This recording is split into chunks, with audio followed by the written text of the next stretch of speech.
mikrofon for helvede! Hvad med at skrue op for din headset? Hvad med at skrue op for din stemme?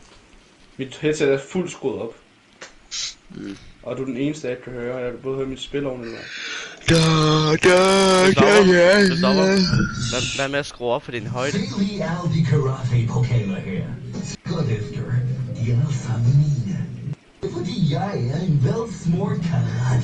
Er du gået ind på den, Christoffer? Jeg har startet den. Jeg har startet den, din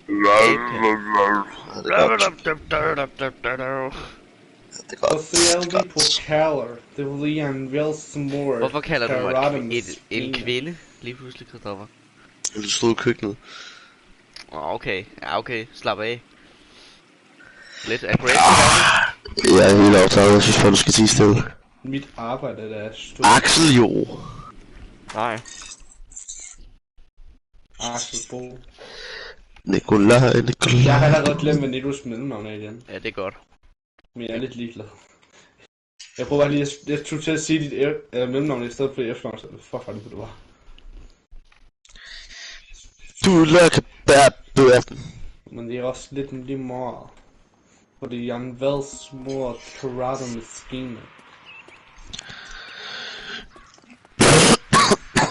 Vi kan også bare sætte til data fra Daryl, og så skrive dem under Nikolaj. Hvad fanden? Der var et spor.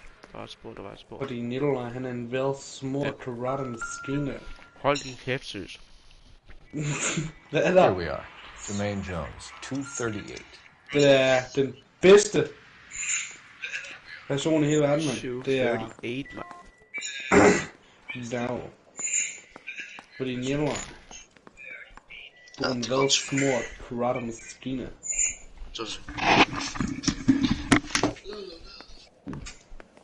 Nikolaj, ved du det, mig? Hey, who let you in? L.A Noire, part 2. Skru ned. Boys looking for work. Jeg er i gang med at skrue ned fra foran, mand. Hvis du bare se, hvor højt det var. Så jeg havde skruet ned. Jermaine Jones, Er det bedre nu? Don't bother getting up. Your flunky Fleetwood Morgan just snitched you out. I wasn't planning to. Nikolaj, er det bedre nu? You think you can tell me who the hell you are? Du kan godt skrue lidt ned. LAPD. We'd like to take a look Men at der er knap nok hørt selv, mand. The hell you will, motherfucker. Hvad fanden? You carrying a warrant? No, Jeg skruer bare lidt ned for dig.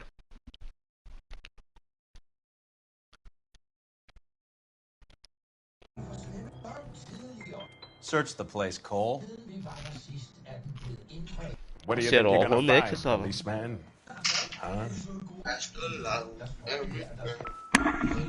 Bare Christoffer.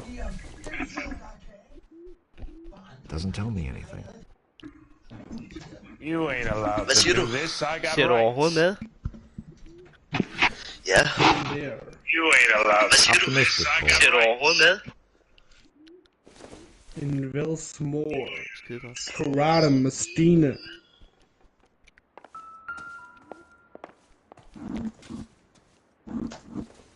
Jeg prøvede at skrive nærebarn, så skrev den det der. Begavet unge. I hope none of this stuff is purloined, Mr. Jones. I have a receipt for that thing. Somewhere.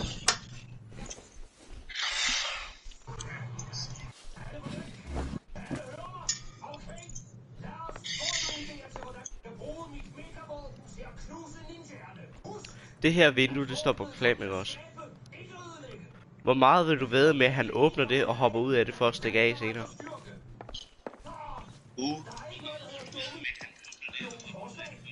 Hvad er du nået til? Er du noget længere end i går? Scott Phantom. On radio. Shortwave, AM and FM. My father has a Scott.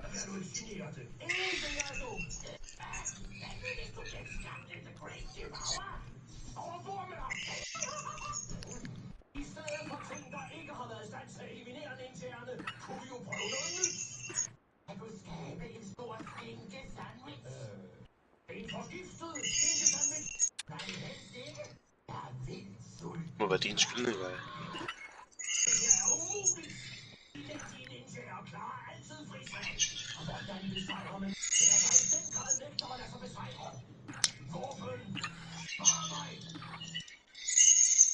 Spær mig for helvede. Spær mig.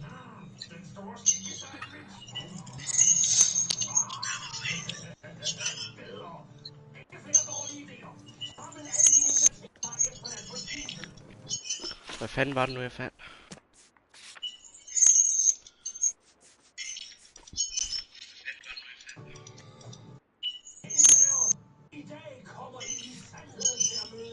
Radio station note.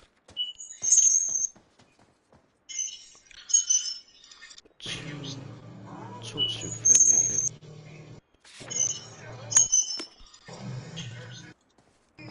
Ikke et eller andet, man kan...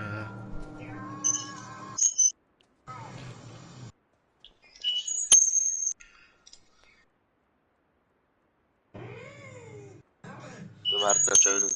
På jule. Kig over.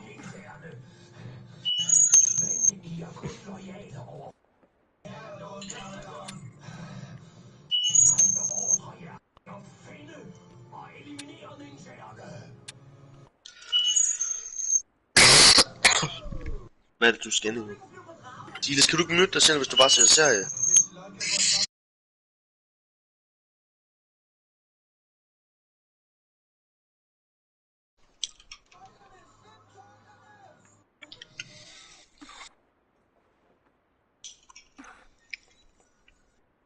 Har du muted ham, Nico? Jeg har skruet næsten helt ned for. Jeg ved ikke, hvad pointen er at gå... Hey, mand! Jeg gjorde det fandme. No wonder this thing is sounding a little muffled, Jermaine. Brennan! Wilt! Get over here! You heard the boss.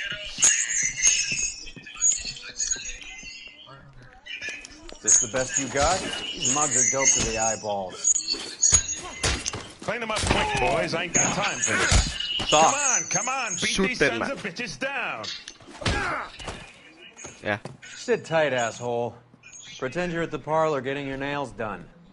Cole, you better search through that stuff in the radio before you brace our friend here.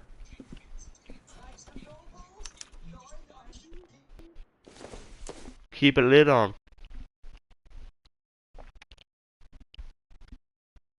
Hvad var det for et trophy?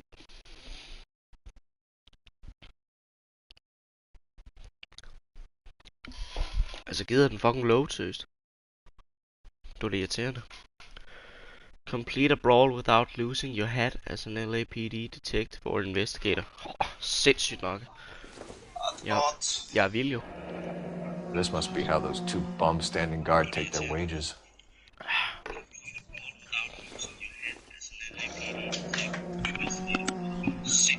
Your friend Fleetwood was also a betting man, Jermaine.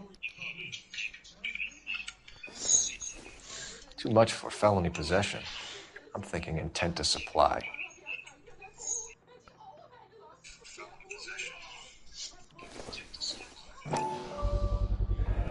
How many starving musicians pay with perfect, clean 50s? Ja.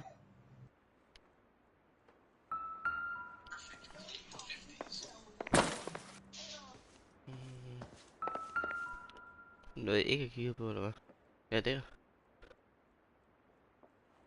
Ramez removals. They must have taken special care delivering this for you.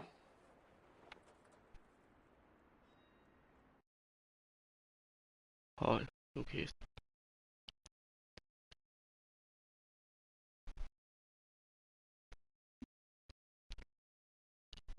Sådan der. Jeg røg åbenbart ud af partiet på grund af netværksfejl.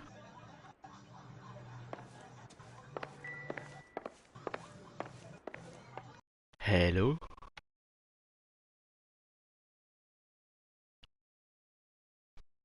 Hvad, Christoffer, er du her?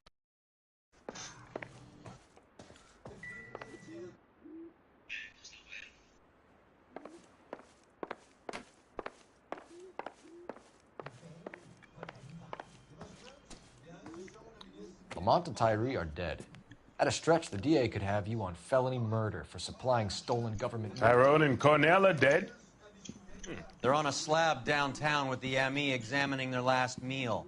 Popcorn washed down with morphine. You offering me a deal? I have a pet judge who hates blacks. He'll give you 50 years for your two buddies. Another 30 for stealing from Uncle Sam. You'll be out by the time you're 110. Imagine the changes you'll see. I get the message. How much is this gonna cost me?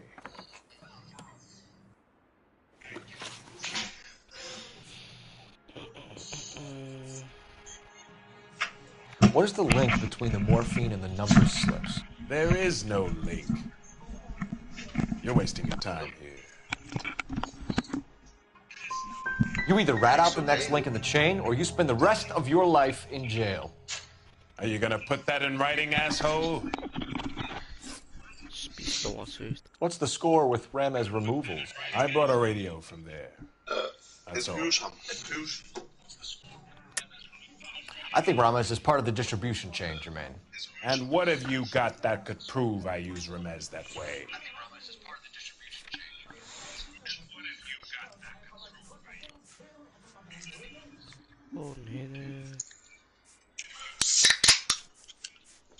Fuck mig, jeg troede den der bog der, den var en del af mine clues. Lort. It's nothing personal. I'm just doing my job. You understand that? Really?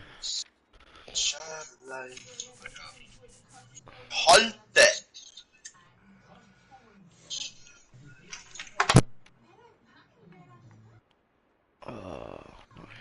Looks like I was mistaken.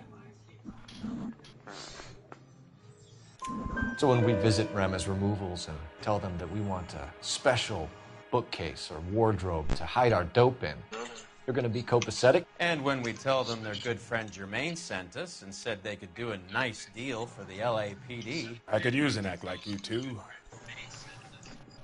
Those fucks Abbott and Costello are on the slide. Hollywood could use another couple of deeply unfunny white bread humps like you. Very good, Jermaine. You have character. Now cough it up. Ramez is a good friend of Lenny the Fink. Getting the picture? Hvad mener du? Who supplies the morphine? Hvad fuck mener du med? I Jeg don't mener know jeg, nothing altså, det about skulle that. da fucking nasty, seriøst. Hvad næstigt? Dit lort for helvede. So we make you for all of it. You're the fall guy from Mickey Cohen. På din fucking mikrofon lige nu. In Det er case nasty. you haven't noticed, I'm a colored man. You see any Jew boys running around here? I collect my cut. Lenny the Fink controls the action. Lenny who? Lenny Finkelstein, Mickey's dipshit brother-in-law. Take them all in. We have a deal, right? We're after the morphine. I'll speak to the DA on your behalf. You have my word.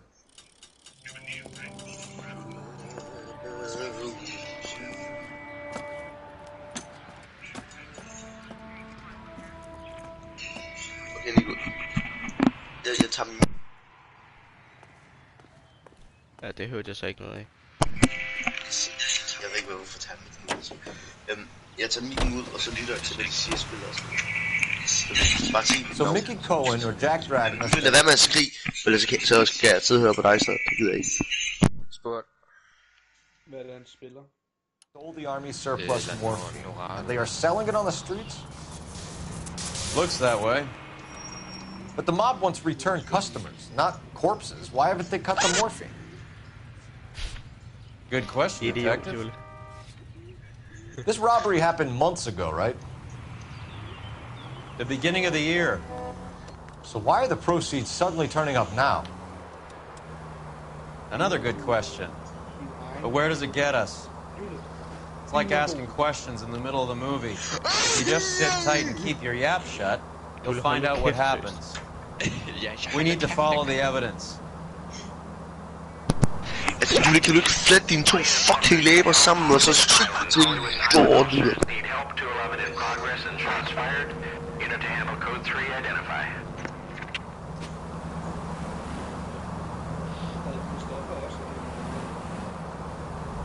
Jeg tror bare, jeg kender det.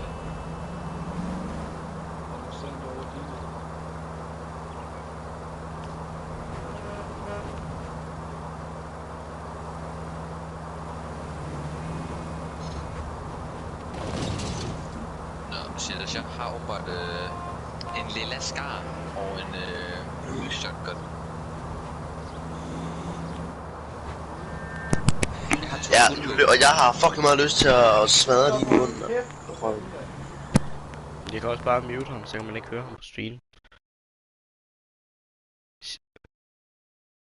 Nej, sgu da ikke, hvis jeg muter ham, din idiot. Ja, det kan du godt. Ja, Silas og Julie, jeg muter jer lige.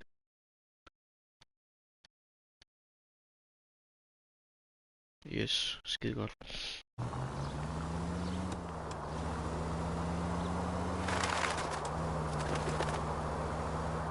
Fuck, er det for en dum vej, jeg har taget, seriøst. Det var da godt en kæmpe... Det der, det er altså ikke en vej nu.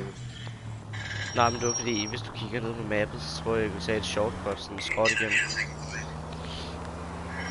Det kunne jeg ikke. Op på græsset.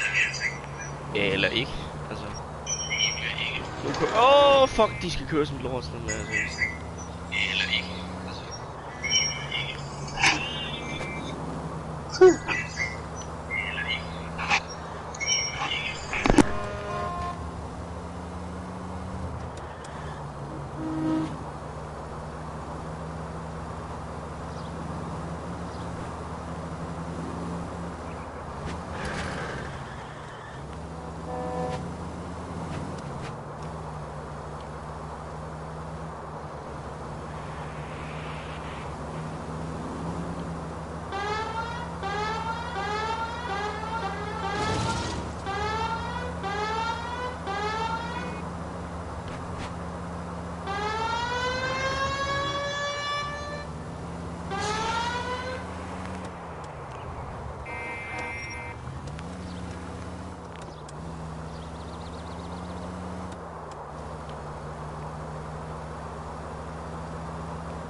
What's wrong with you? The factory is closed. Has been for years. How much call for ice? What's wrong with you? All those newfangled refrigerators. Save it for someone who wants to hear it. How many janitors carry a gat? That's one way of announcing we're here. Han kan fucking suge røv ham der, mand. LAPD, hands in the air. You're done, my friend. My brother-in-law hates my guts. Come and get me if you want some daylight through that suit of yours. Så flyt dig dog, mand! Eyes open. What the hell is going on here somewhere? Can someone please just kill these assholes? Wide open here. How long do you think you can hold out? Hvad? Okay, han skyder mig, mens han er ved at falde bagover som en fucking fisk, altså. I ain't running out of friends or guns in here anytime soon. Understand?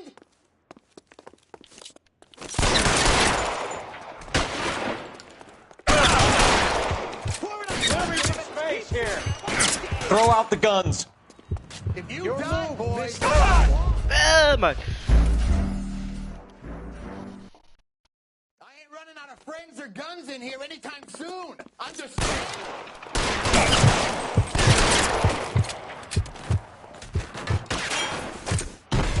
Take cover, you lunatic. Okay. Der var lige lidt mere recoil på det, jeg regnede med.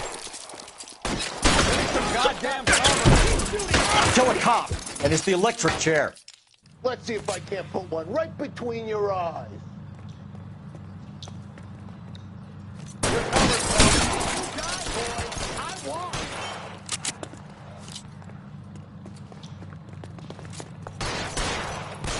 Real clever, asshole. I'm gonna find you.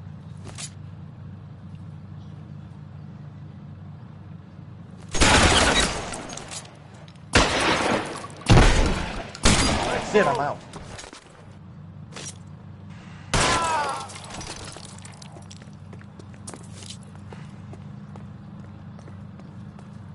Hvad fanden? Når han er gået ovenpå.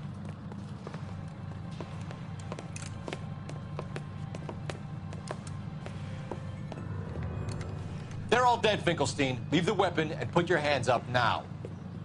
Put my hands up. Sure. Then what? Cop to peddling the dope? Cut a deal? Ship me off to the queue? Soon as I get locked up, some old friend puts an ice pick above my ear? No thanks. Only one other way out, shitheel. So it comes down to this.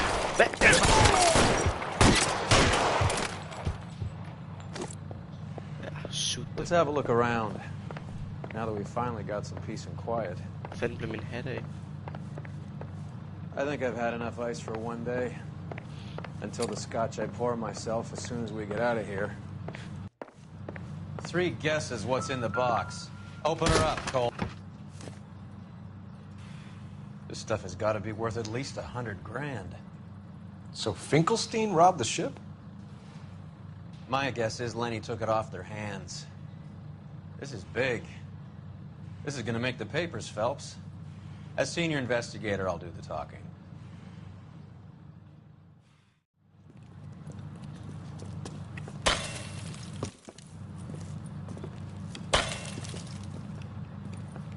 Well, well, who would have thought that Roy Earle's hand-picked new partner would have turned out to be such a great case man? This is a good result, Phelps.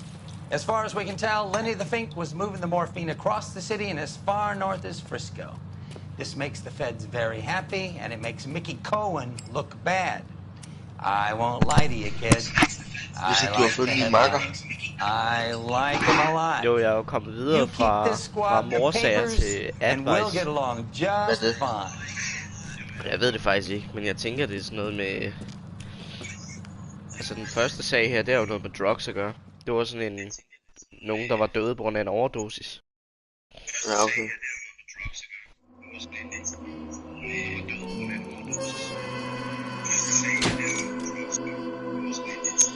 Du er nødt til, at du kommer til den brandøb. Hvis du siger, der er noget med et firma at gøre, så er det nok først den næste kategori. Arson. Reefer Madness.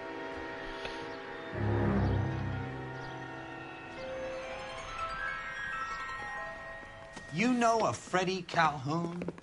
Sure, I know Freddie needs money to get out of town. Says he's prepared to blow the whistle on a primo reefer distribution ring. Says he Has he said how much it's going to cost? $50. And the department will front me the 50? You can put in an expense claim. He's over at Mike Lyman's on Hollywood Boulevard. See what you can find out.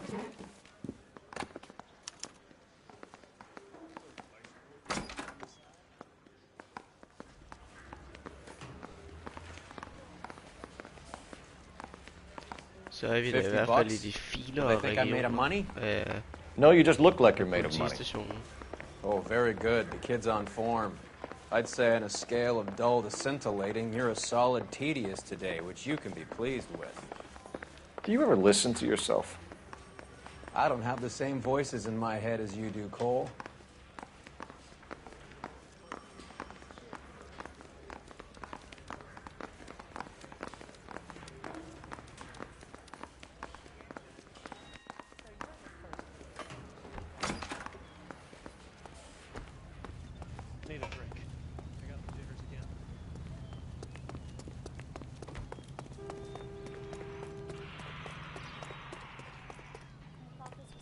Det er ikke den normale politistation, det der. Nej, det er den, der er helt oppe i nordsiden af byen.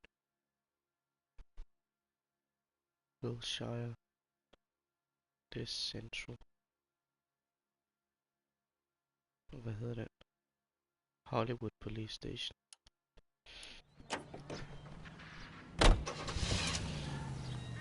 I'm waiting, Roy. Hold on, I'm coming. Du kan se, min nye partner der, det er Roy Earle. Get this.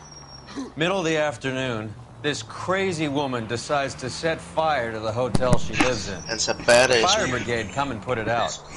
Couple hours later, she does it again. Phones up Central and says, "I've set fire to my hotel." Are you crazy?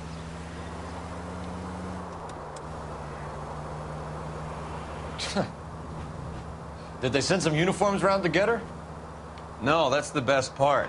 The desk sergeant, he... Mike Lyman's bar. Jeg tror, det er den mission, du vil nu. Det finder vi ud af. 5-star goddamn wedding. There's a little snake. That's him in the back, Cole. Præcis, der er noget med barner. You're looking good. You're gonna help me, right? That's what I'm here for. You got the money? The 20? Sure, right here. 20?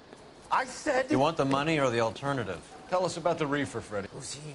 Another good Samaritan. Answer the question. Brass comes from Tijuana. They bring in 50 pounds a week. 50 pounds? Are you hallucinating, Freddy? Gets stashed at a house at 1452 North Las Palmas. Names, Freddy. The guy at the house is a spick that goes by the name Juan Garcia Cruz. Now be careful. He likes guns. How do I get my money? Do me a favor, Freddy. Spend the money on a bus ticket. You can't last forever on a snitch jacket. Let's go visit this Cruz character. 50 pounds of dope. Crazy.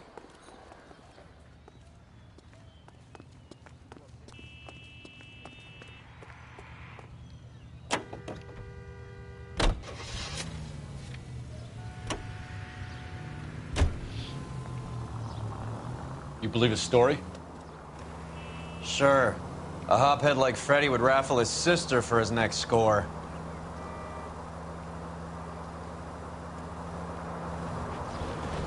All units in the vicinity and any central unit. Citizen reports of 415 at 7th and Central. Unit to handle code 2. Identified.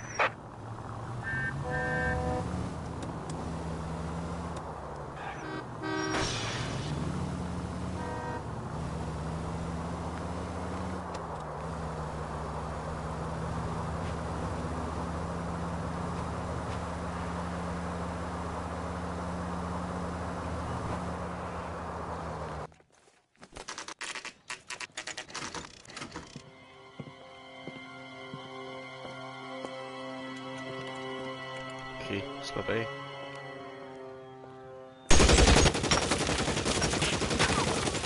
Call for help. I'll try to find a way in.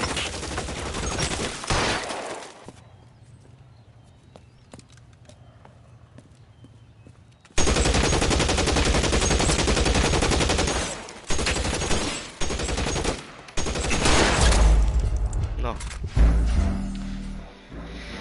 Man må åbenbart ikke bare rejse op.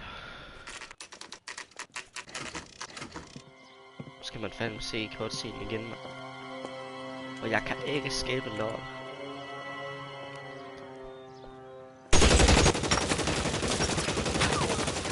Call for help. I'll try to find a way in.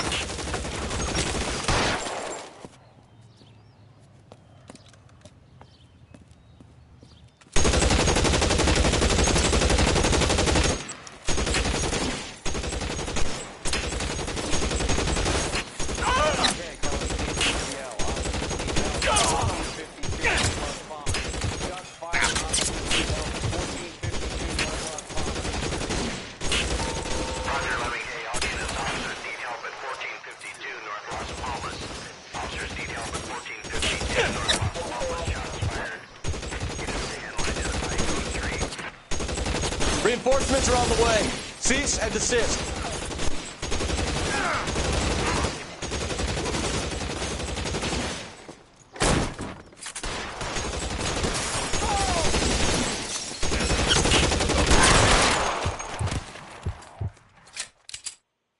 Clear me some space here.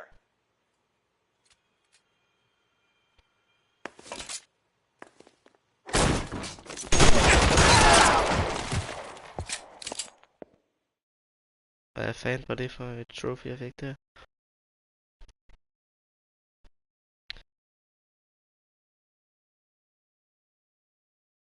Sygt nok.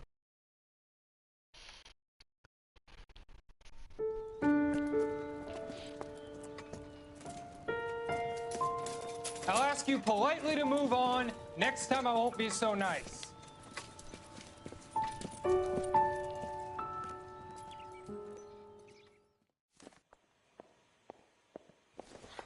Alright. You guys don't have to leave a mess. What happened? dope Det er også ikke peddler, den mission, jeg Juan troede, det var. Cruz. He opened fire and, well, the rest of the story tells itself.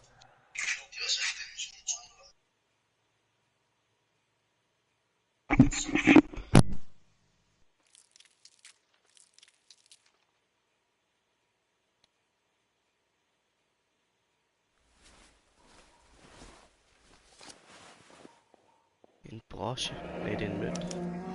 A silver dollar. I thought they took these things out of circulation. Og en på.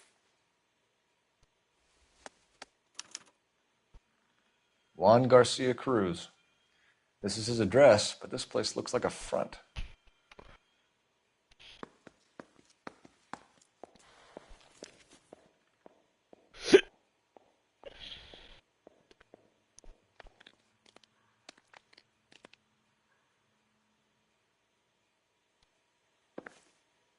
Sygt nok.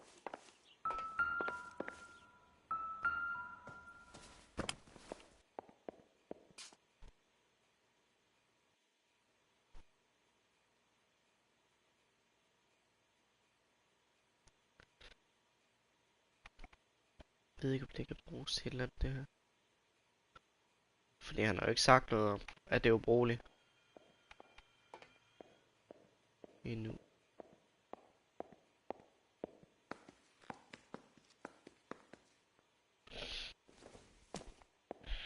Jeg tror ikke, det er noget.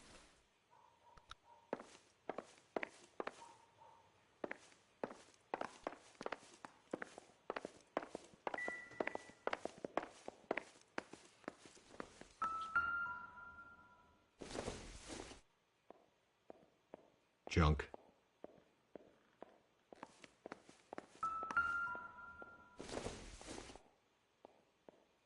I doubt it. En ordbog. Simpelthen. Hvad fanden er det?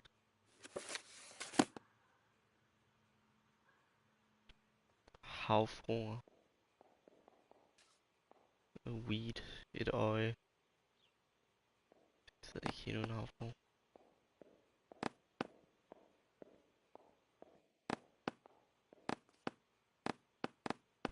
Hvorfor kan jeg prikke til lortet søgt?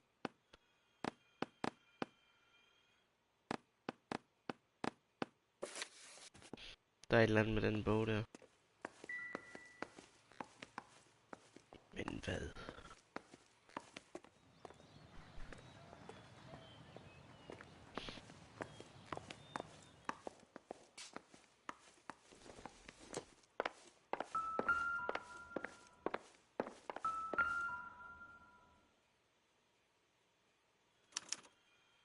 Doesn't anyone eat regular meals anymore? Junkies feeding on popcorn and grasshoppers living on soup.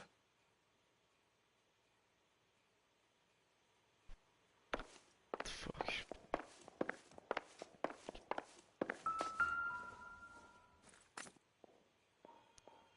It would take a smarter man than me to connect that.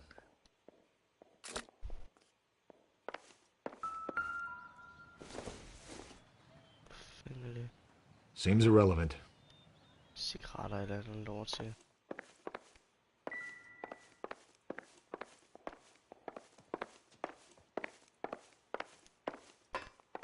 Hvad er der her?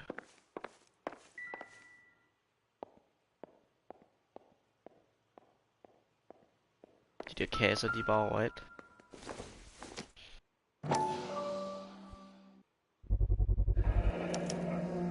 Maybe these are the guys keeping Juan so well stocked with soup.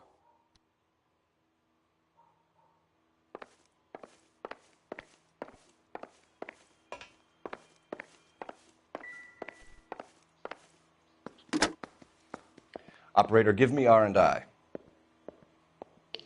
Putting you through now. Phelps, badge 1247. How could I help, Detective? I need an address on a Parnell Soup Company, a head office or factory in the Los Angeles area. Just a second, Detective. Only one address listed. 6310 Fountain Avenue. Thanks.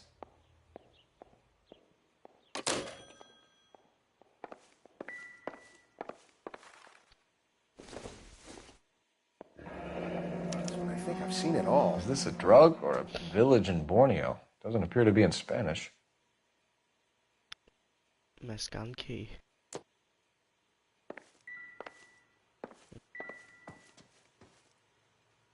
Not now, Phelps. Okay. Jeg vil bare snakke, slap dig af. Detectives, you'll want to come meet Mr. Fickman, the neighbor. Sounds like he's got something for you.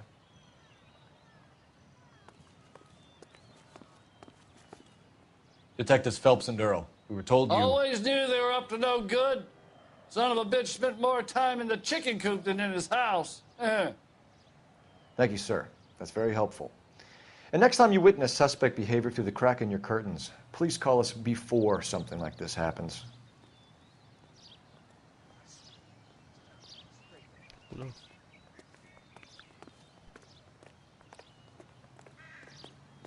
Så er der måske noget i baghaven, vi lige skal tjekke. Chicken coop.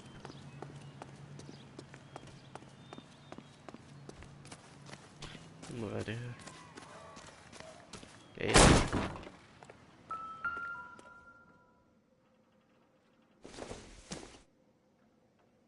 Circumstantial. Det er bare majs. Sukker.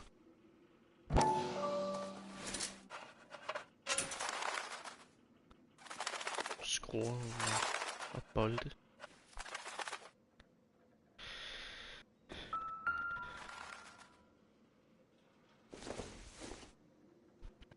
This isn't what we're looking for. Det er synd.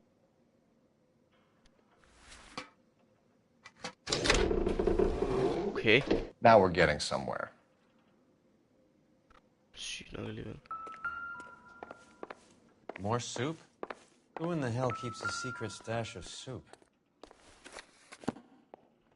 Delivery ledger. With Juan dead, we need a new suspect, Cole. Man kunne vel se udefra, at der ikke var sådan en væg, eller hvad? Det ved jeg sgu ikke.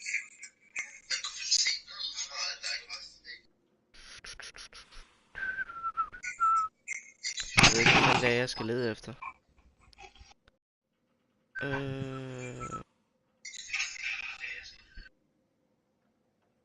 Okay.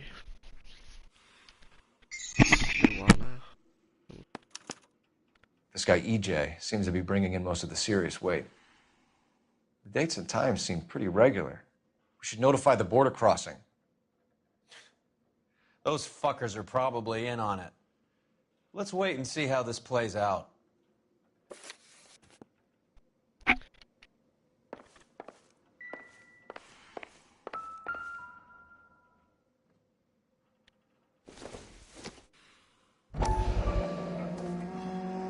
You hungry or something, Phelps? Ha. I'd say that's pretty good value for 12 cents. Factory sealed. Someone at the cannery has a lot of explaining to do. Ja, ja. Så kan den her vel også åbnes.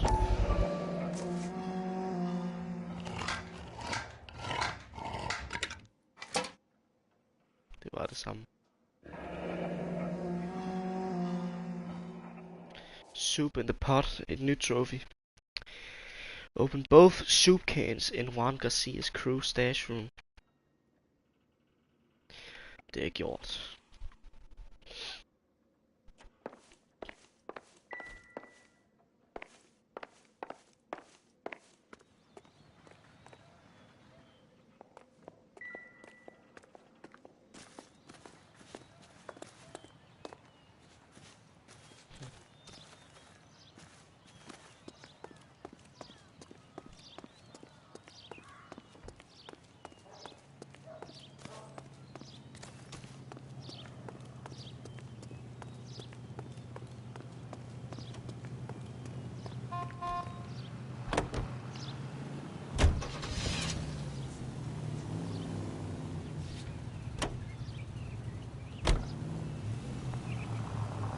Carruthers says the morphine is still turning up. Makes sense. We have no idea how much of the stuff Lenny shifted. There's been no comeback from Cohen as yet. Maybe Confidential magazine is right, and Bugsy is on the slide. You read that stuff? I wouldn't say it to his face if I was you. That is one hot-tempered son of a bitch. Any in the vicinity officer needs assistance, 1825 North Highland Avenue, 1825 North Highland Avenue. Unit to handle code 2 identified.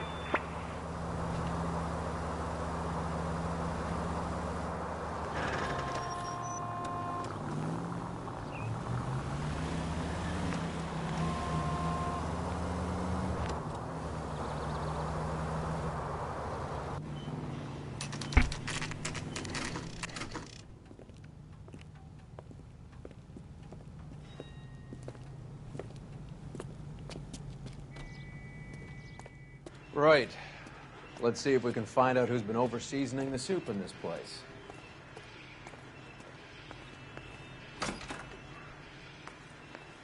LAPD. Who owns this factory, ma'am? Mr. Parnell. Howard Parnell. I'll let him know you're here. Please, take a seat. If you don't mind, we'll come with you. If you must.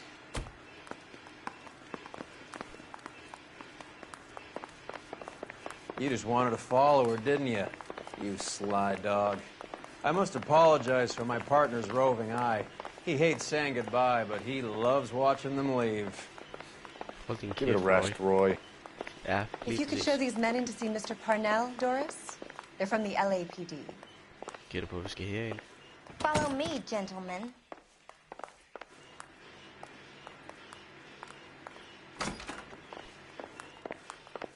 What is going on? LAPD, sit tight, fatso. You could be in very serious trouble. Fatso. There's no reason to be rude.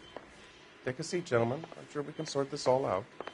Maybe you can explain why we found $5 bags of marijuana in sealed Parnell soup cans. That's an outrageous allegation. How do you explain it, Chubby? We found at least 30 cans, all sealed up tight with your label on them. Can I get a list of your employees? Of course. We have nothing to hide. Doris, can you bring me in the current employee listing? Here it is, Mr. Parnell. On the Hvorfor desk. skal hun gå sådan der?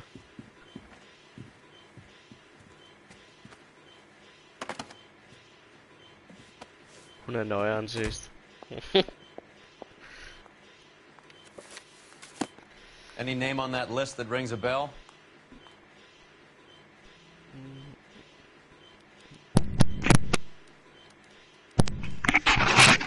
Smash. Hej, LeBron står. Hey. This is familiar. 1452 North Las Palmas. A Jorge Garcia Cruz. Jorge. Det er hans bror sikkert. Ever heard of Juan Garcia Cruz? Not that I know of. He has a brother employed here. You know him? We employ large numbers of Mexicans. I'm not familiar with them all. That's funny, Parnell. He has the same address as his brother Juan, who we shot dead less than an hour ago. You better give me something.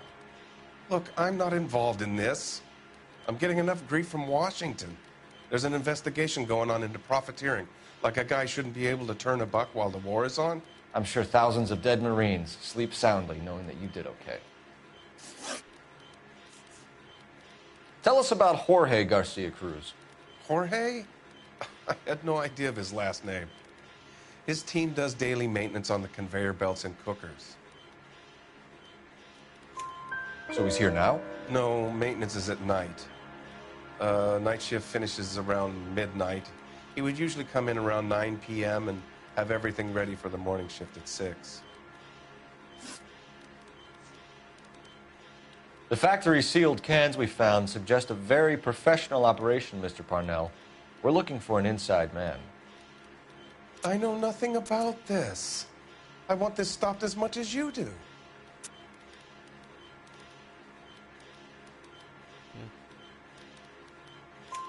Tell me what I want to know, Parnell, or I will have half the LAPD down here tearing this place apart.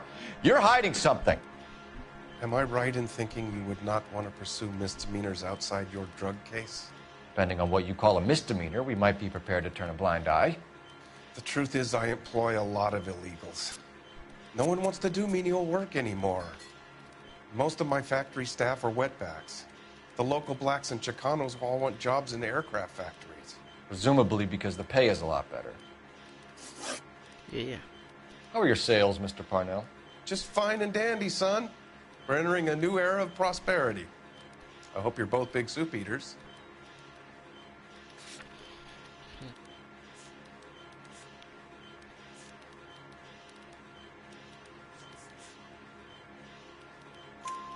Mr. Parnell, do you know what kind of trouble you're in? Come clean with us. Okay, so things are a little flat. We're deciding whether to lower production. It's taken a while to adjust to not having any military contracts. You know, we sold Uncle Sam 5 million cans of minestrone. We'd like to take a look around the factory floor, Mr. Parnell. I hope we won't have to shut down the line. No, nothing like that. Thank you. I'm grateful for that. I'll show you around myself.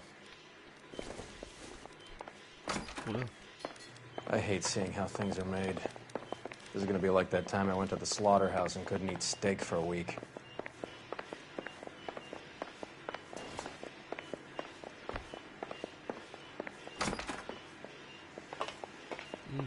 Fedt.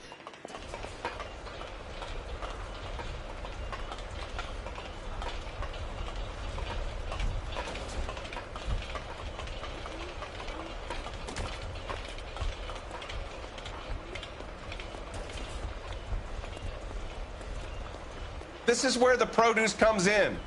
We peel and sort all of the vegetables and add them to the line in regular quantities.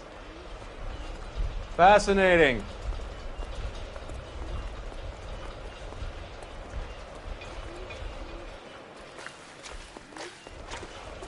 Why don't you keep quiet? Kan du ikke bede ham om at lade mig råbe? Oh, good God. This really is turning into some nightmare school trip flashback. Det er jo fordi, der er maskiner, dine idioter, han råber, ikke også? Jamen, den kan da godt snakke normalt. Bare snakke normalt. Det er faktisk sygt at sige det der. This is the hopper, which boils and purees the vegetables. The other hopper is for the pasta. This way, please.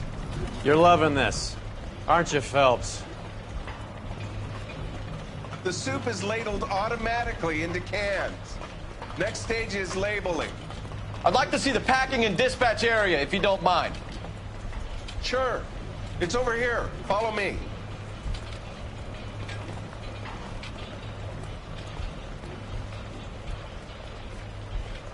This is one of our dispatchers. Sergio, right? Yes, sir. These men are from the LAPD. Sergio here records our outgoing deliveries. They all go in the book. Just there, on the desk.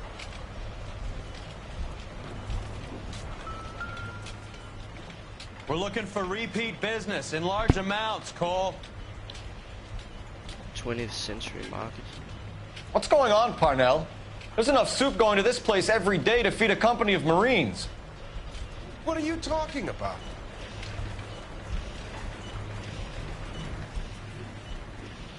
Sandaler, Sandaler.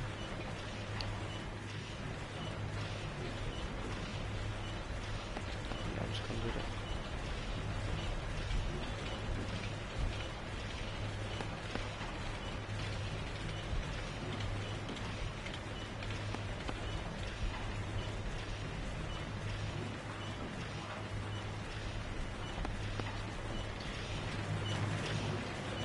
I'd like a private word with your dispatcher, if you don't mind. Sure, go right ahead. I'll be over here when you need me. Yeah. Can I have a look at that coin? Sure, why not? Silver dollar, right? Yeah, that's right. The markings on it say it's been taken out of circulation. Maybe. I'm not trying to buy anything with it. I like it. Brings me luck.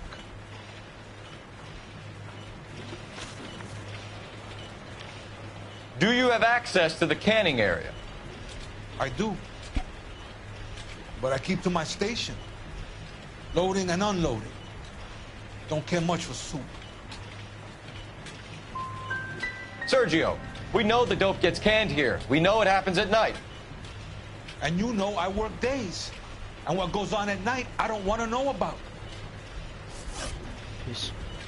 What do you know about the 20th century market? Nada. I get the orders from upstairs. I send the goods where I'm told. And you don't know Juan Garcia Cruz? No, not me.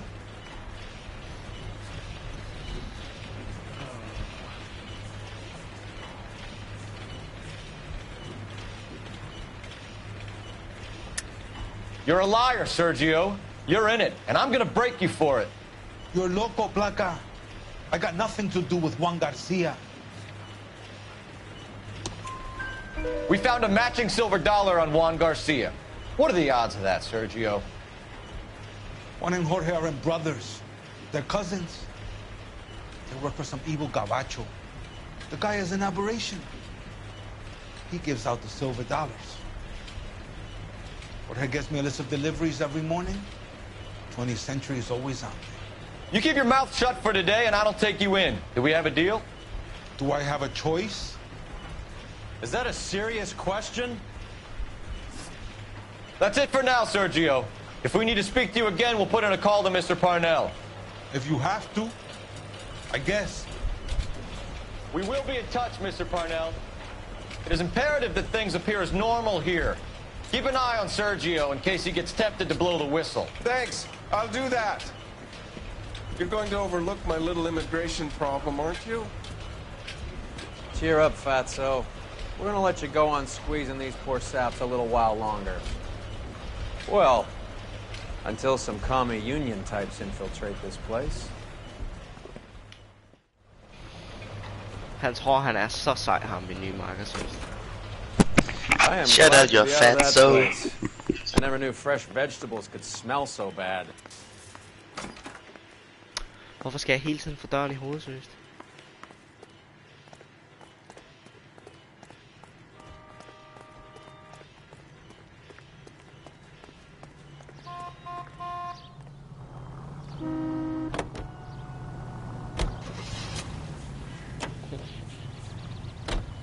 How many years have you been in Vice, Roy? More years than Der I er et want eller to own andet, vi up ikke har to, fundet, Phelps. så. Et clue eller noget.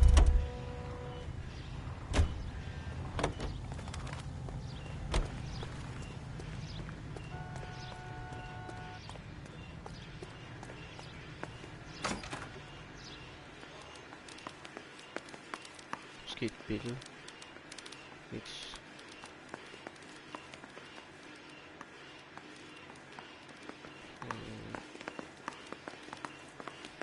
Hvor går den?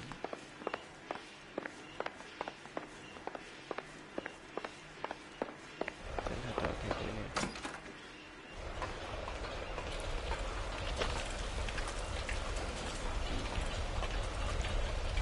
Hvad kan det derude?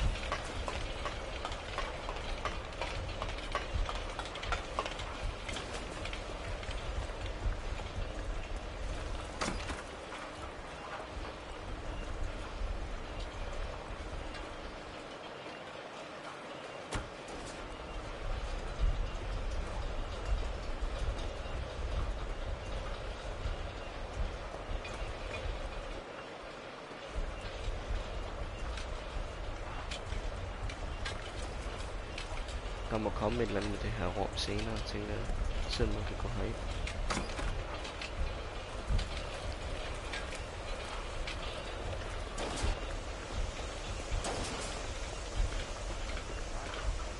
That car probably got you.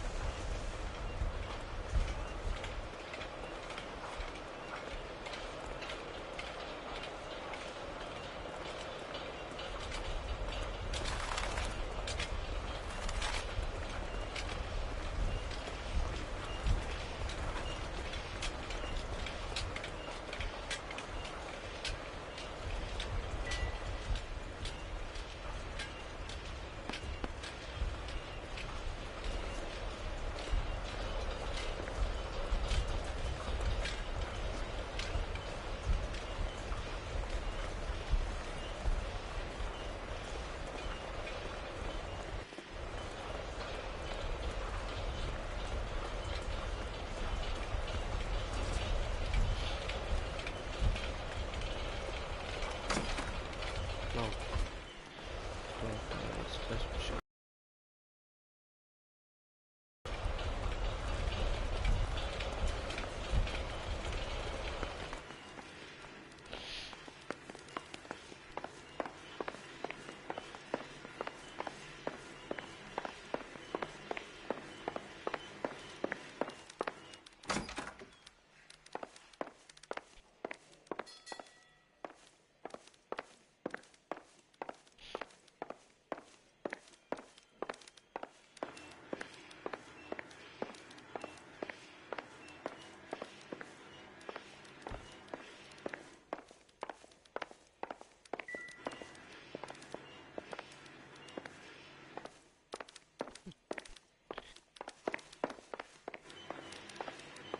Der må der være et eller andet et sted.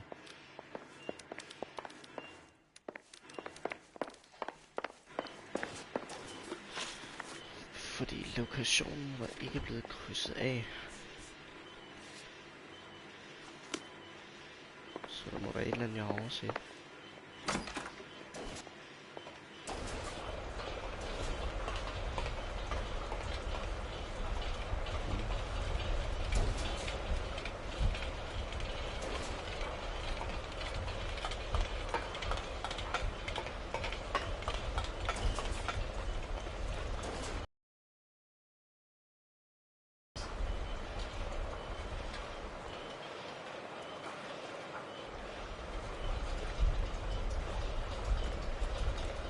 Der er sgu nok ikke så meget.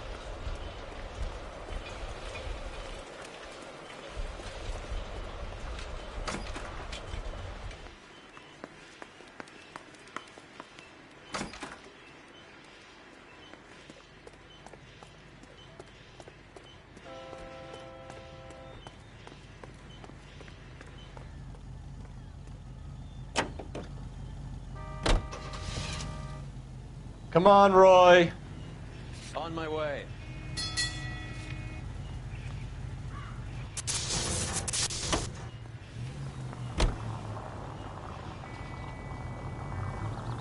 This seems like a good time for the siren, don't you think?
Sit tight.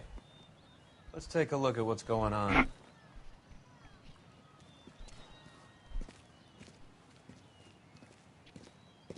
Either these customers are serious soup lovers, or I think we found our middleman. Car 11 King to KGPL. Car 11 King, go ahead. I'm requesting assistance in a B-Wagon at 20th Century Markets, 1558 North Highland. Numerous narcotic suspects. Code 2 only, no sirens. 11K, roger. Okay. Cavalry should be here any minute.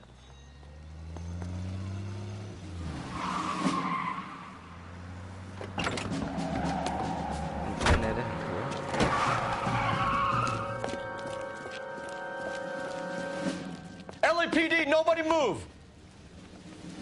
I'll take my chances. Okay, man. Hvorfor skal der altid være den ene person, der bare insisterer på at være fucking besværlig, seriøst?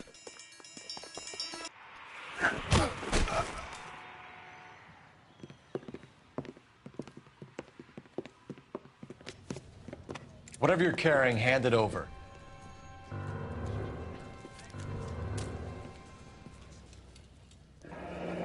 I'd say he's got about half a can left. I guess that makes me a pessimist. You can't take me in. Take you in? Be glad he didn't shoot you. I wouldn't have chased you. If it was up to me, you'd be talking out of a hole in the back of your head. I want information. Senor, I would like to help you, but I got a family in Mexico I have to provide for.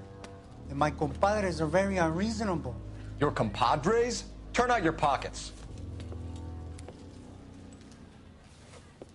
I need Ray to run down these silver dollars. I need to make a deal. I need guarantees. You have identification?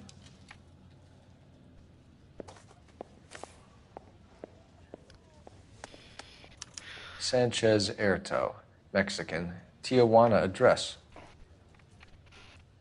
Erto Sanchez. Sygt nok. Lige nappe hans penge.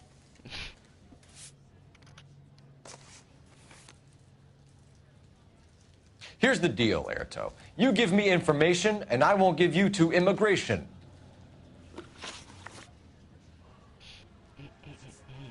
We know about Jorge and Juan. Juan is dead. Tell us how you know the Cruz boys. Ernesto put together this thing. He brought in Juan, Juan brought in Jorge. Continue. I was already here. Ernesto knows I'm illegal, so he threatened to report me if I didn't help. And the money is good. The gringos and the gringas, they love the reefer. And I didn't want to have to leave and start again in San Francisco. You're breaking my heart. Tell me about the soup cans. The soup is very popular, as you can see. Det tror jeg så ikke på. It's real funny, wise guy. You want to try saying that again with no teeth? I get a delivery at 7:30 every other day from the factory. Jorge organizes everything. EJ. Give me EJ, the driver bringing in the shipments, or I'll make you for it. I run the shop. That's all I do.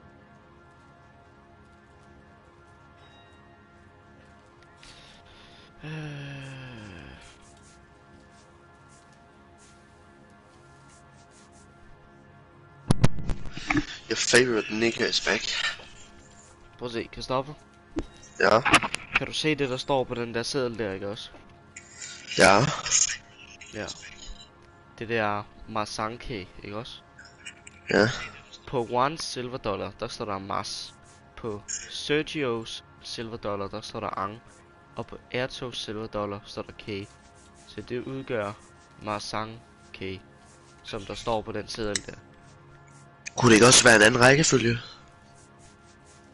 Men hvorfor skulle det så være skrevet ned sådan der på listen? Jeg fandt det sedlen og den første, altså Juans silver dollar. Det fandt jeg samme sted, det samme hus.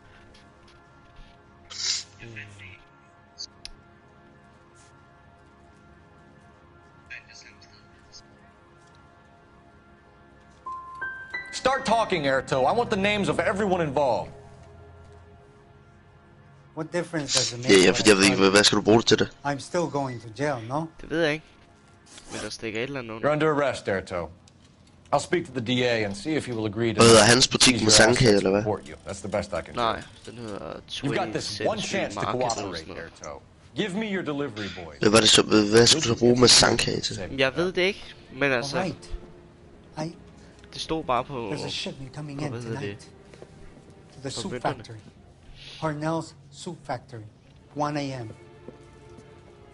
Ernesto will be there. We should get some backup and stake out the cannery tonight. Ja, det skal jo nok blive sjovt.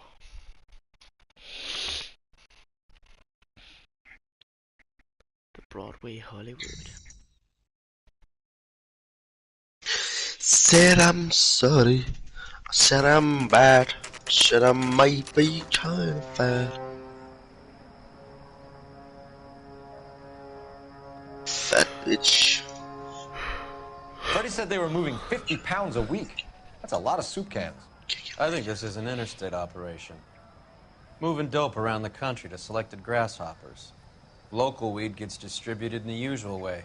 Through Pachuco street punks. Someone must know something about this drug baron character. Here they come. Der er det jo meget af. Det er sgu nok ham Horry der. Hvem er Horry? Ham i den orange. Ah. Let them unload the goods first. Fordi han ligner fuldstændig ham der Juan der. Now, ham der man dræbte i huset. Nå for delen. Men var det ikke død? Jo, men det var hans fætter.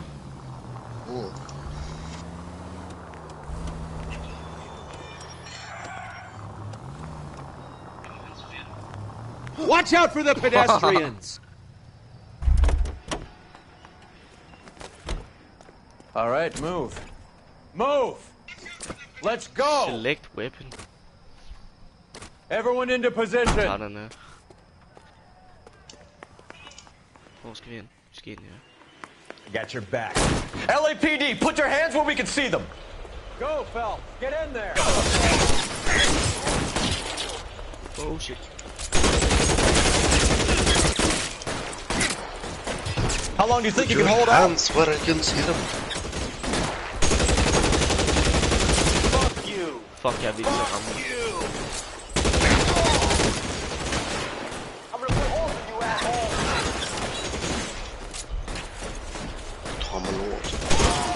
You're surrounded! And your buddies are dead!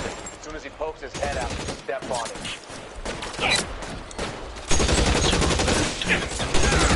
Please. Hvem er ham Siho?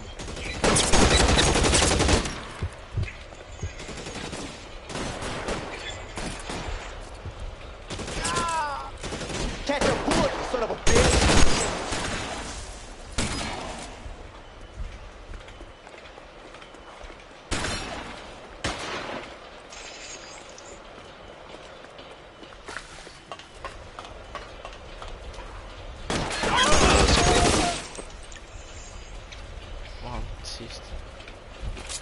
Sikkert derovre.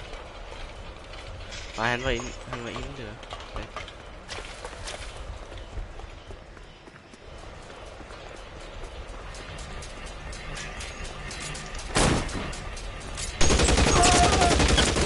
All clear?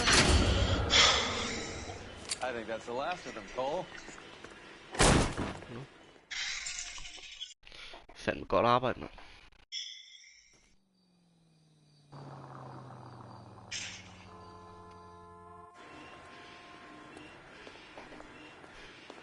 Detectives, found something here you probably want to see.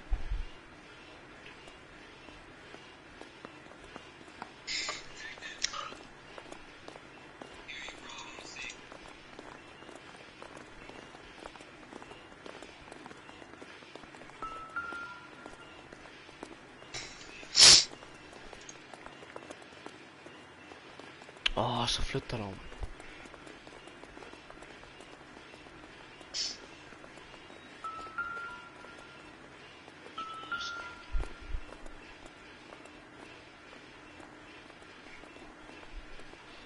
Ja, han har selvfølgelig også en mønt, det er klart.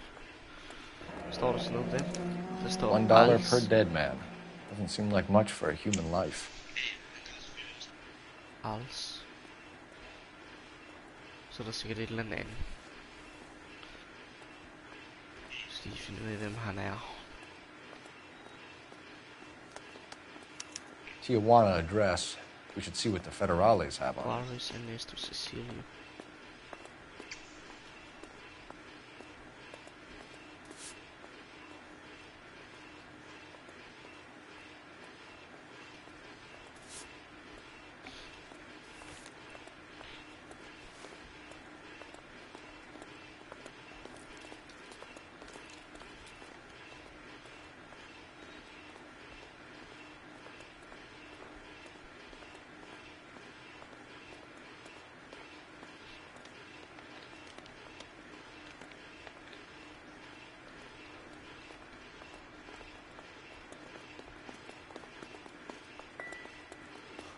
God damn. I think we found our stash, Cole. Take a look in these boxes. At the very minimum, another 50 pounds. Detectives, I think we got the guy. Does the name Cruz mean something to you? It certainly does.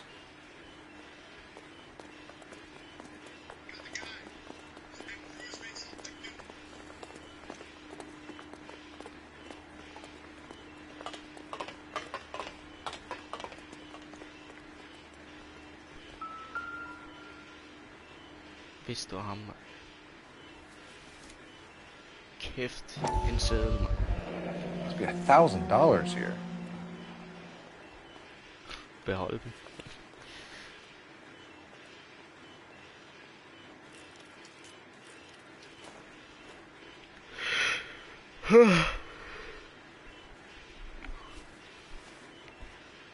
Der er fandme også noget.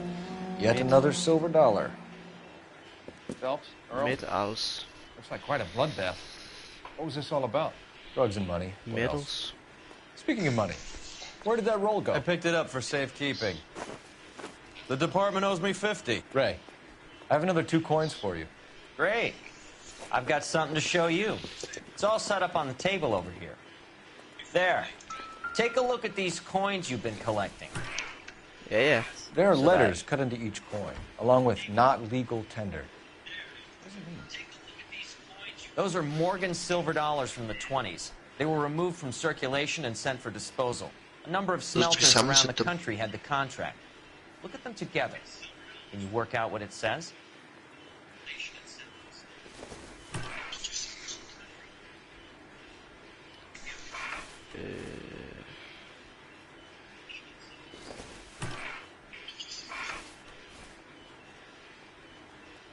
Hvad står der på, der står?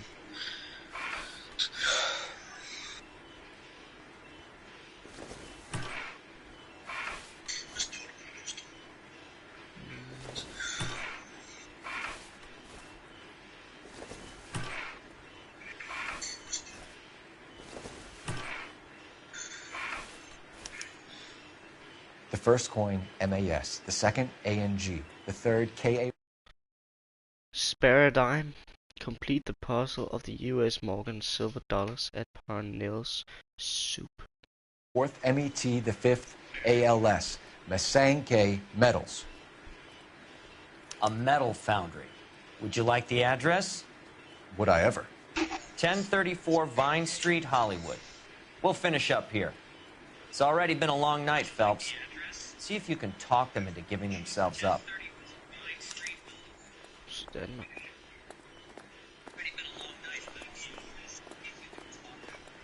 Så skulle man alligevel bruge dem til noget, hva', Kristoffer?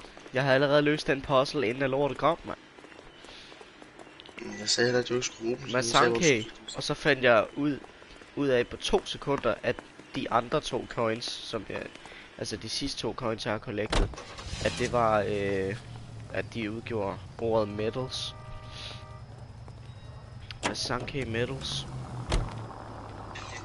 Det kunne være, at jeg skulle blive kriminal efterforsker, Kristoffer. Ja, du vil ikke engang gå ud og se på mit læsblad. I hope that big wad of cash doesn't weigh you down. Get your priorities straight, Phelps.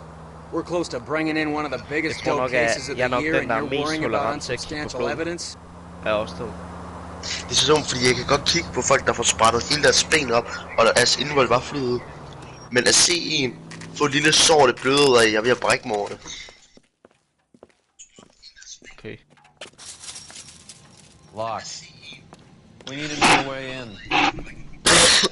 Jeg er ved at brække mig over min eget næseblod her forleden. Men samtidig med det, så jeg en video af en, der fik skudt hovedet af. Der var jeg sådan, nej. Next.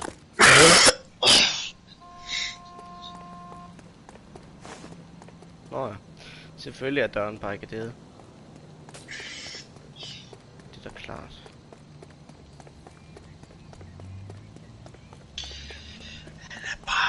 Off the back door, Roy. Hey, who the fuck is that?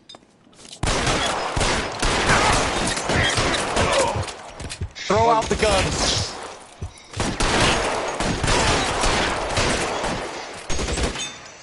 Dead man walking tonight. You're clear, go!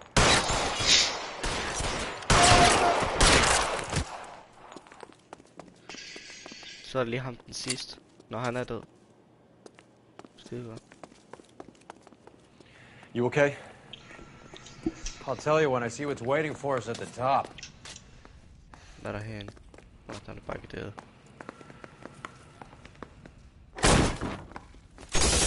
Hold shit, man.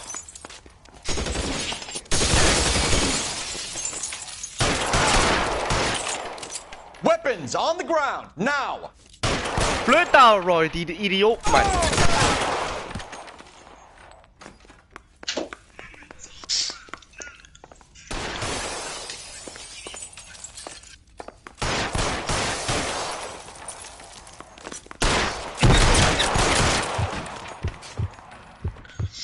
Wooden overcoats. Et nyt trophy igen, mand.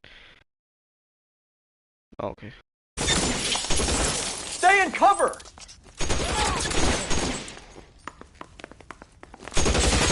Vælter dig, trofæer. Så skal han lade lige som...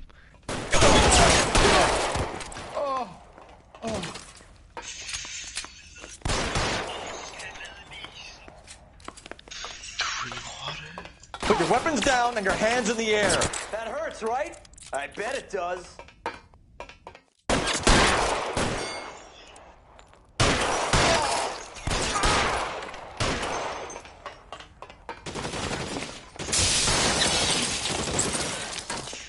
Stay down. Fuck, det var vildt skudt, det der, mand.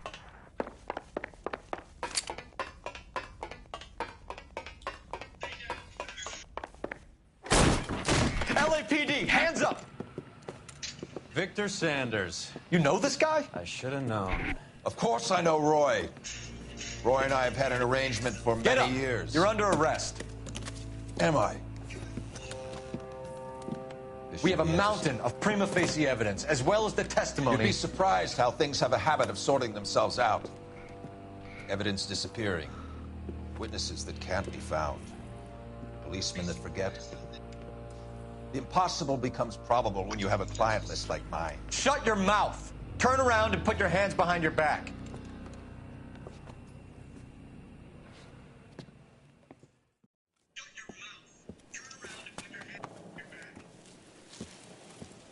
Working vice can be a thankless task, Phelps. But on behalf of the brass and the moms and dads and the concerned citizens, I'd like to commend you and your partner for smashing this dope ring. Reefer is almost as big a threat to the children of this city as communism. What about Sanders, Lieutenant? Leave Sanders to me, Phelps. The chief will be looking after that one personally. He will be brought to trial. Phelps, we are celebrating your success. Don't push your luck. Sanders is no longer your problem. Det kan kraftedeme ikke være rigtigt. Der er endnu en af de der fede idioter, der slipper fri, seriøst.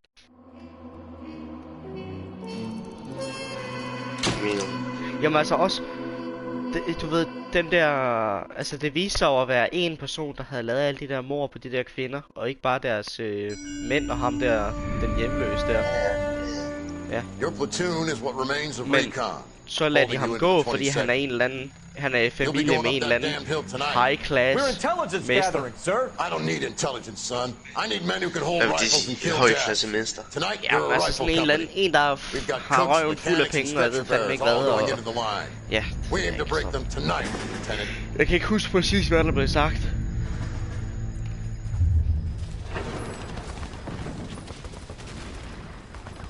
Good to see you, Hank. You too, Cole. How's your war? Not quite what I expected. As long as I live, I will never get over that sound. Hey, who's that medic? He'll be killed going out there. It's Sheldon, the guy from the Osakawa Bridge. That guy's got no fear.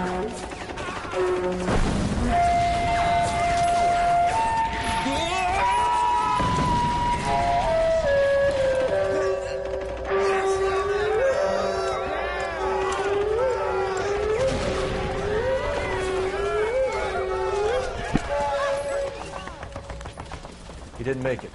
I didn't go out there to save him. What are you saying, man? I went out there to put him out of his misery, to ease his pain. Do you have a problem with that? Murder, Corman. That's war, Lieutenant. Smell the stench.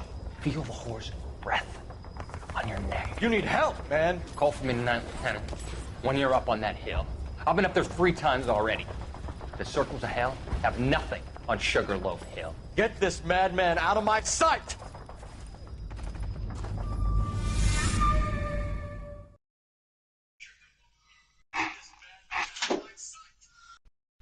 Sygt nok. The setup. Okay, så kan man næsten gætte sig frem til, at der er en eller anden, der er blevet sat op.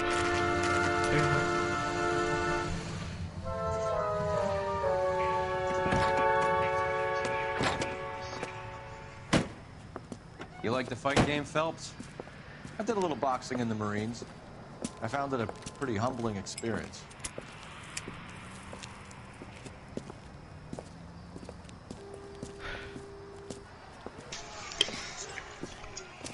What's your sandwich, buddy?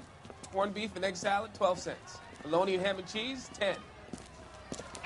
Lieutenant, føler jeg, at man It's hører det strictly a navn over mug's game. alle film. You'll like this fight, though. A plucky limey's about to take a beating from an up-and-coming Negro. You sound pretty sure about the result. I ought to be. I got $50 on the black kid.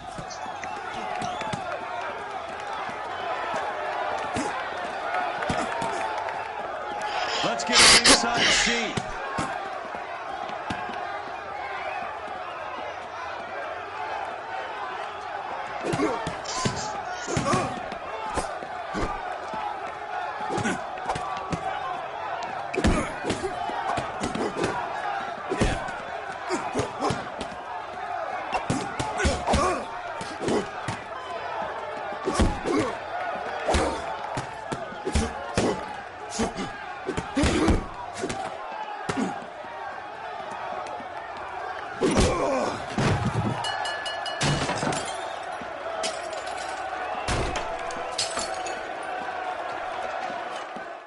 Jeg tror ved med den her sag, den har et eller andet med matchfixing at gøre, eller sådan noget. That son of a bitch Hammond made a run for his dressing room. Let's find out what's going on. God damn you, Albert! You get out here right now! Step back! LAPD! What's going on? That son of a bitch Hammond has jammed the door. And who are you? Carlo Arcaro. I'm his manager. I'm his trainer. Interesting attitude to have towards a victorious athlete. Victorious? We had an arrangement. We had a goddamn arrangement! That limey bastard was paid to take a nap. He reneged. And you were out of pocket? Damn right. Me and a couple 100 other people. Stand aside.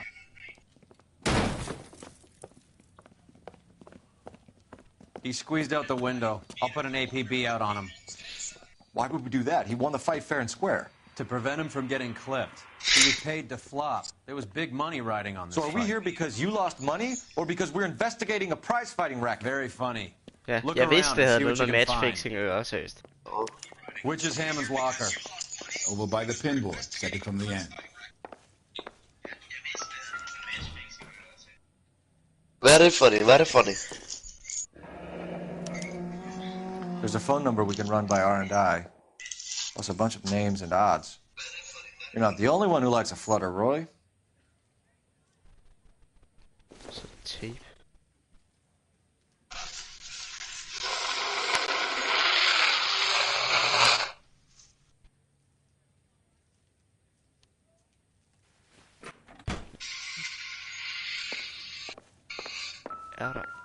Der var noget der. Det er hans boks. No good to me. Eller hvad? Nå. Det var åbenbart ikke noget.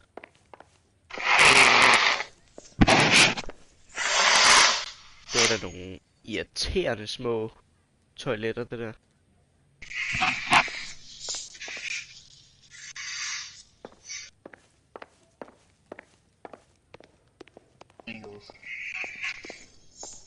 Altså, de er jo minimale, altså. Håndvaske, det der. Ja, toiletterne ikke også, din idiot.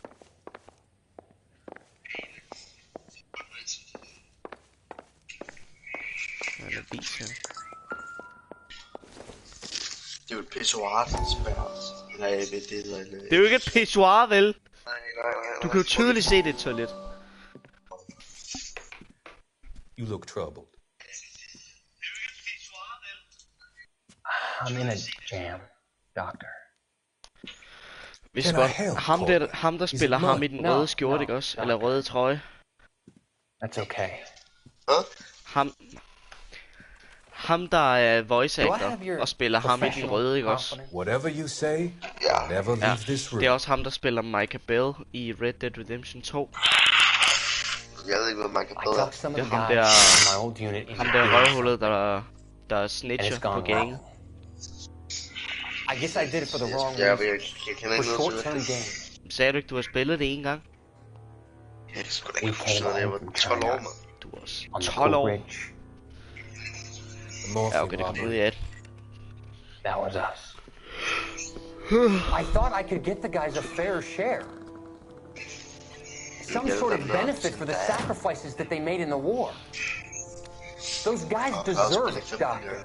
Oh, I'm sure they do, Courtney. But the deserving aren't always rewarded. Tell me about it, Doc.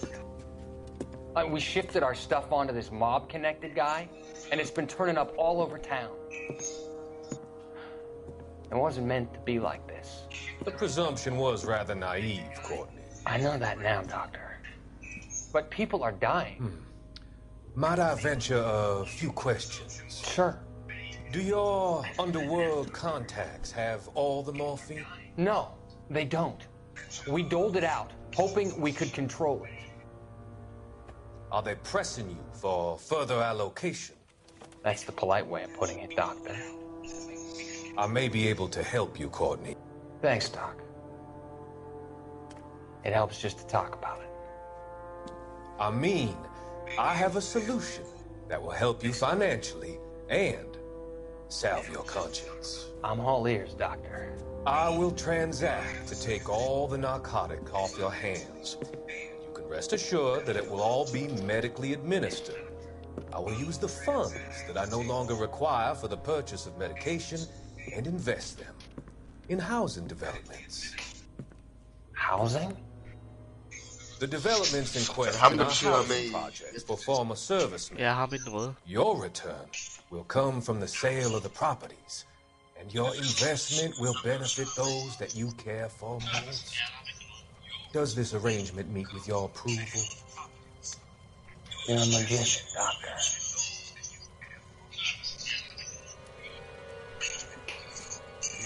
Det skal siges.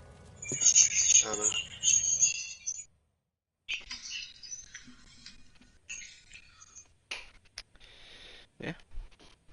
Sygt nu. Newspaper collected 7 out of 13. Der er ikke flere skabe, jeg kan tjekke eller noget.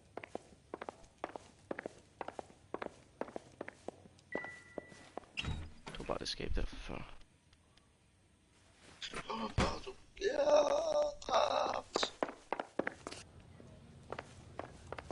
You better find that cocksucker and you bring him to me. I feel bad too, Mickey. He guaranteed me he would take the flop. I guarantee that you will Det er faktisk sjovt. Ham der... be fish food if you don't bring me. Ham i den mørke suit, der står til venstre, ikke også? Ja. Han er faktisk også med i Red Dead Redemption 2. Det er ham, der spiller Angelo Bronte. En eller anden... sådan en italiensk fyr, du slår ihjel. Roy, you out of pocket too? Mickey? Angelo Bronte. Don't worry about it. My boys are out looking for him. Well, you'd better call them off. This is a police matter now. If anything happens to Hammond, I'll testify that you made threats against him. Who's the Greyhound? He's a frisky one, isn't he? Cole Phelps? Mickey Cohen. I know who he is, Roy. I, met his brother-in-law.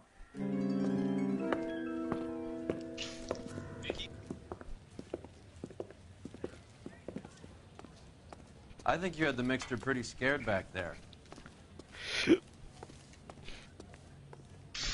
Awesome. Operator, give me dispatch. Putting you through now. Cole Phelps, badge 1247. How could I help, Detective? I need an address for the following phone number. AL345. The address for the phone number is the Hotel L.A Noire, 6294 Leland Way, Hollywood. Thanks for your help. You know the place? Flop house. Quarter a night, no questions asked.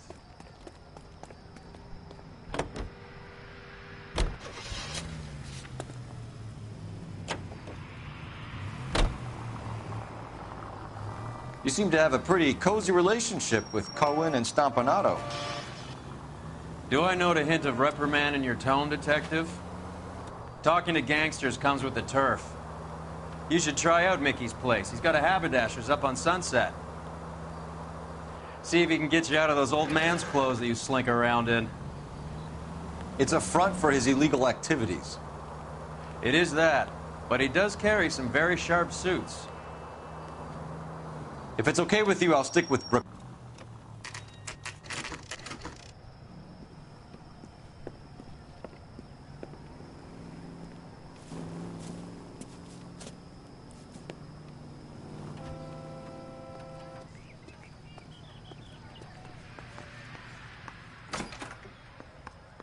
Yeah, what do you want? LAPD. We're making inquiries into the whereabouts of an Albert Hammond. No one here by that name. You sure? Sure, I'm sure. This isn't the sort of place where people use their real names. Take a look at the register if you don't believe me. Hey, fuck you, asshole! That's the guy from the papers. Solved that big case.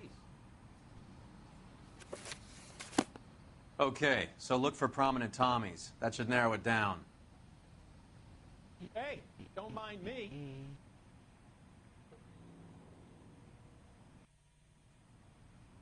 Winston Churchill. I survived the war for this? Ah. Okay. Hvad fanden var det nu? A nice thing about egotists, they don't talk about other people. Jeg fik en liste med nogle navne, vist. Bookmakers Odds. Harry, Mervyn og Ray.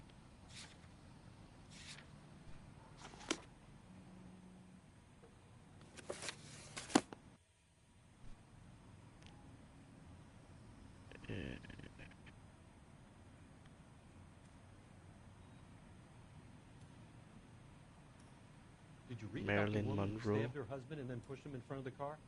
That's the cop who caught her.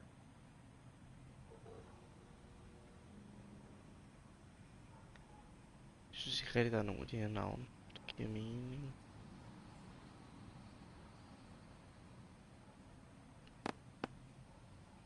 Det var ikke noget. Glenn Ford. Winston Churchill. Winston Churchill. A very patriotic Englishman is staying in room 207. The old bulldog. Even at a flop house, Adley can't get out from his shadow.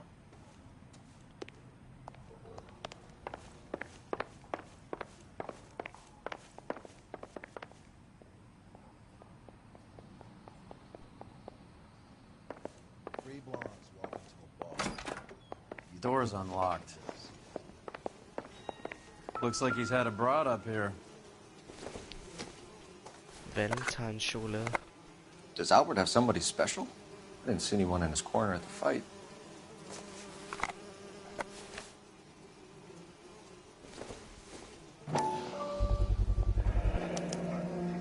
I guess a fighter has plenty of time on his hands between bouts. Der er nogen, der ikke har været her i lang tid. He must be heading home. You know, I hope he makes it. That crooked son of a bitch? No chance.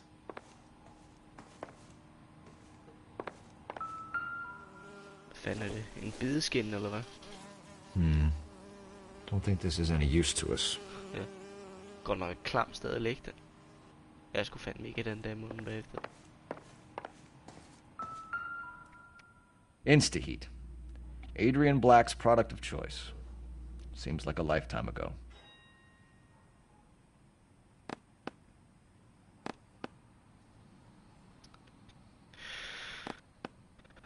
Must kill. When the home of your dreams.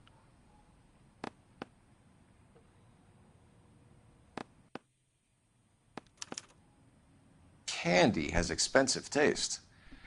Albert has his work cut out for him. Who's Candy? Edwards. Candy Edwards, the lady who filled out this coupon. Looks like Albert has been doing some homework. 11 grand would be a nice little nest egg. All right, let's go after his girl. See if that gets us any closer. Oh yeah, cigaret. Gives us an angle if he has a real love let's interest. go after his girl. See if that gets us any closer. Nå, der var læbestift på cigaretten. Derfor. God damn! I survived the war for this. Hold nu din kæft, mand.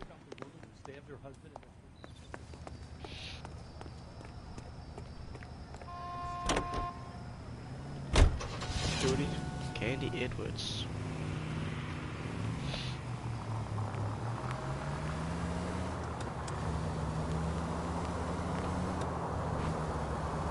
So, you boxed in the Marines? We all did.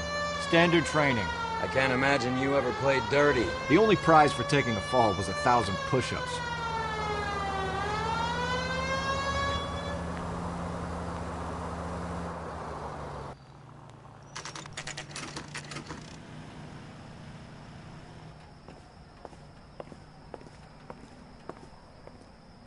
Bor på et motel, simpelthen.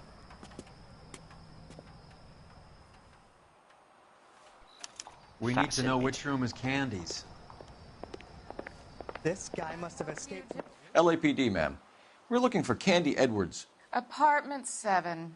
You take the outside stairs by the parking lot and turn left at the top. You friends of the Italian guy? Italian guy? Yeah. Sleazy type? Gave his name as Carlo. I didn't like the look of him, but Candy has some funny friends. Thanks. This Candy broad must be as sweet as she sounds. All these gentlemen callers. Så vi går op og til venstre. Give it up, sounds like we're missing all the Okay. Fan, det er ham. Like hitting women, do you? This isn't gonna end well for you, friend.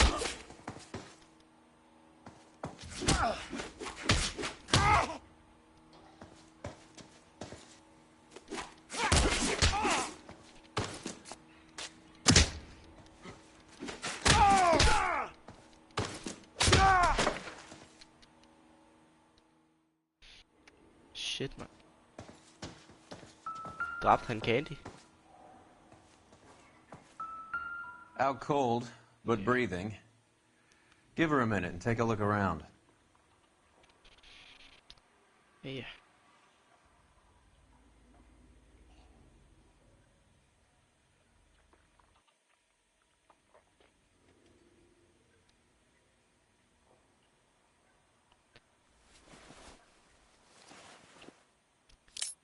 In switchblade. Nasty weapon. Sygt nok, mand. All the Italians carry them. A real man uses his fists or a gun. Okay. Så italienere er åbenbart ikke rigtige mænd.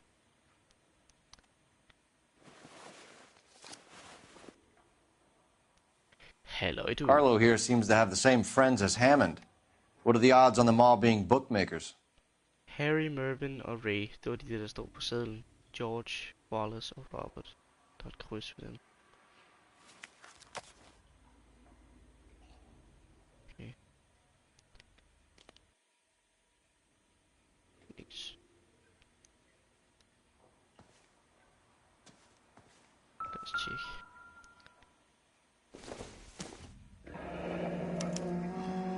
Single ticket. One way. I guess there isn't a lot for Albert in Ohio. Titanic? Scania sails from New York. Okay.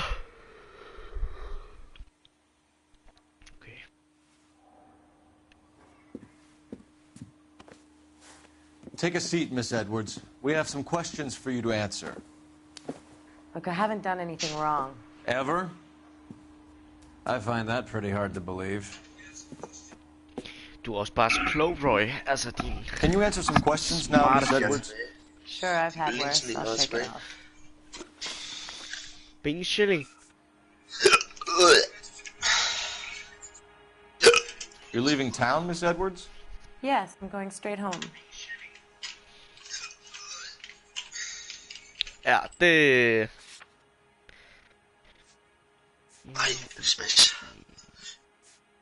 Okay, good. Albert is going home by boat as soon as he collects his winnings. I know you're going to meet him. Albert is going to collect nothing. He'll be lucky if he can get out of town in one piece. How will you fare any better? They already believe you're in on it. Hell, I know you're in on it. You can think what you want, Buster. I'll take my chances. I got a few errands to run, and then I say adios to this dump. Do the names Harry, Mervyn, or Ray mean anything to you? Could be anybody. How the hell would I know? Du er en så, du er, mand.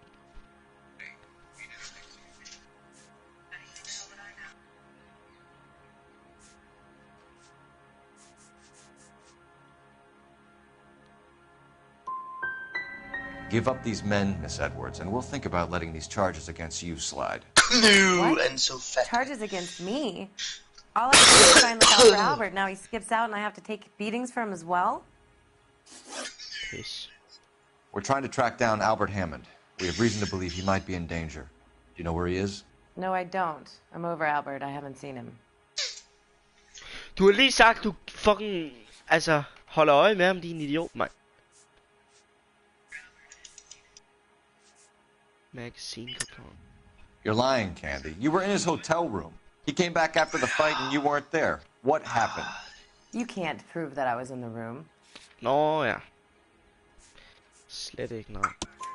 How do you think we found you, Candy? You wrote your name and address on a coupon. Look, Albert was supposed to take a fall. We were all supposed to make a little money out of it. But Albert got too goddamn stubborn. Said his pride was all he had left. So I told him shove it. Let's see his pride keep him warm at night. So you walked out before the fight?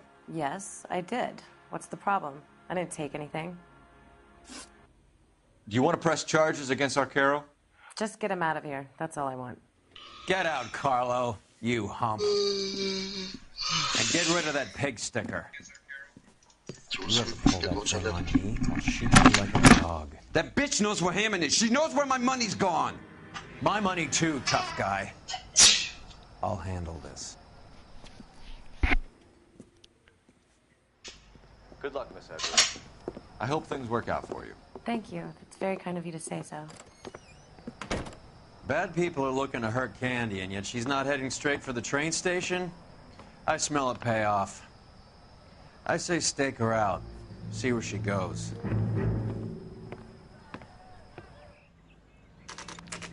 Der er et eller andet ved ham, min nye partner Roy der. Jeg synes ikke, han har ren mel i posen. Jeg synes virkelig, han er... Han er lidt sketchy. Don't let her get away, but don't get spotted. I'll bring up the car jeg kan godt have behind en følelse af, at han er korrupt. Eller at man finder ud af, at han er korrupt senere.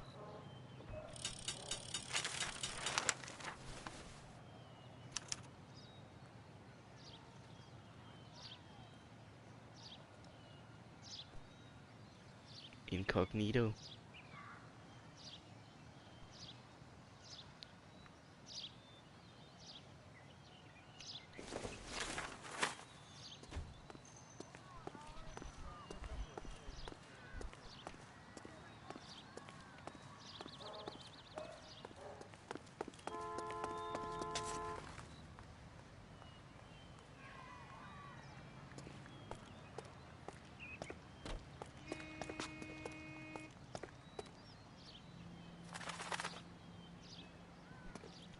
Mig, eller går hun hurtigere?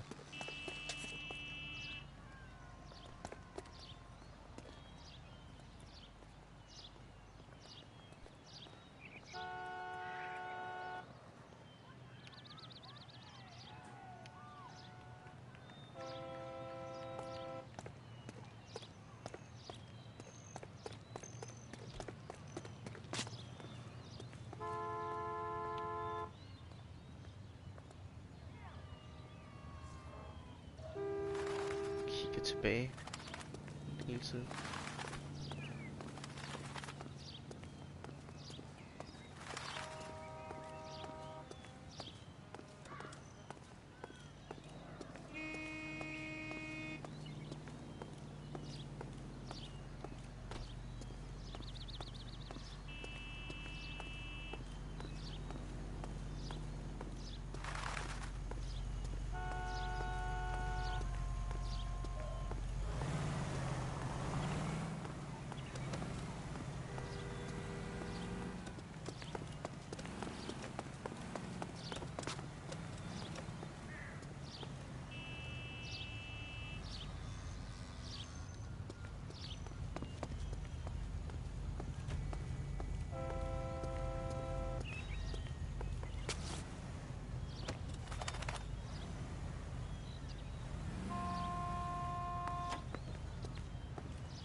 Nu.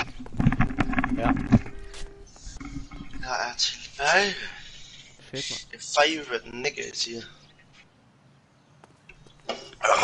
Fuck, jeg er så stønnet.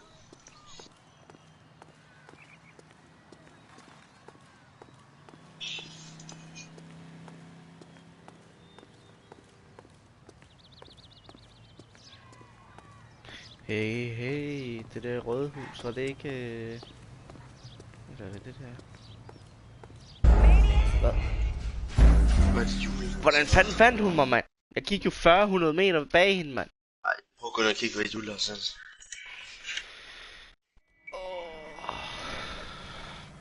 Hvor starter det fra? Okay, her omkring.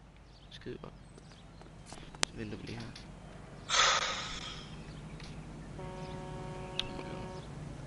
Jeg har ikke spist Nutella i flere måneder. Ja, det er godt. Nu har han i hvert fald Nutella i flere måneder. Ja, præcis.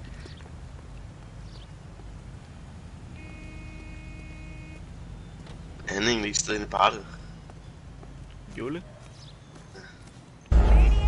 Oh my god, man. Suspect discovered you. You famous.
Too much slack.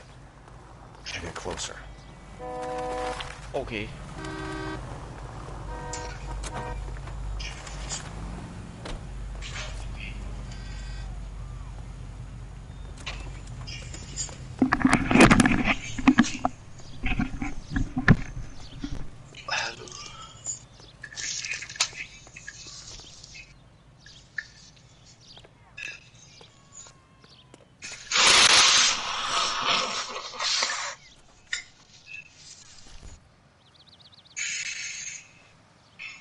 Er du her? Ja, ja. Det ser jeg ikke.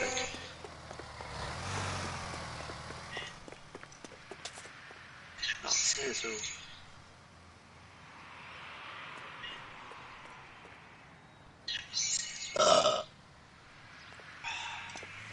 Hvor fanden er det lige, hun skal hen, mand?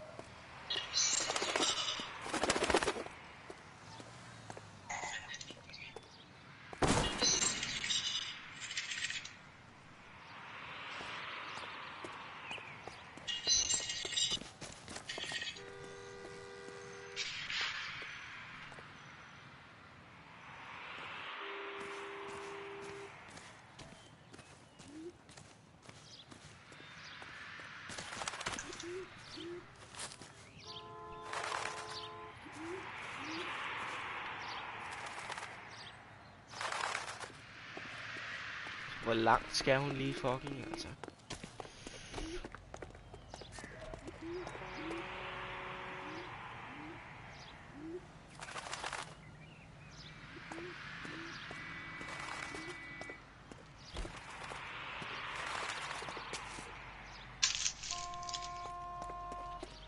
Gotta make a run for it.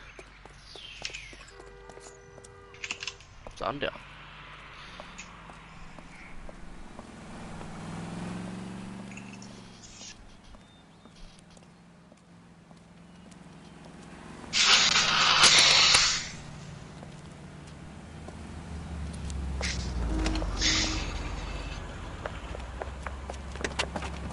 Bookmakers? Yes. Surprise, surprise.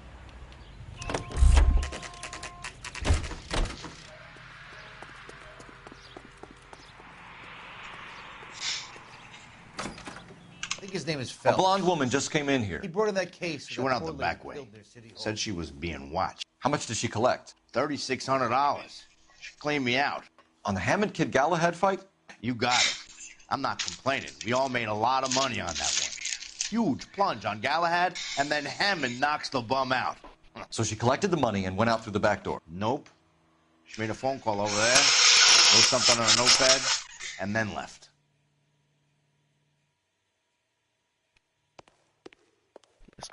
What are you doing? An old intelligence trick from the Marines. Hahaha. Fuck, jeg er vild, mand. Men hvordan fanden gør man overhovedet det der?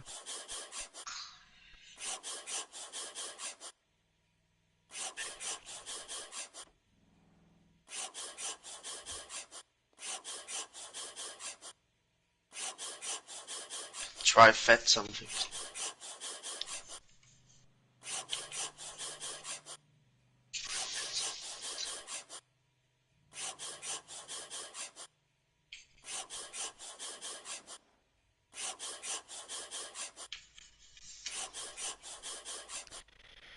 Examine drugstore. 1487. We know where she's headed. Let's get moving. Avenue, Hollywood. Et apotek simpelthen. Yes, sir.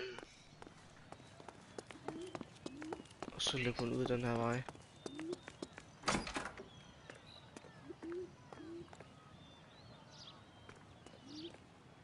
Kæft, en sol.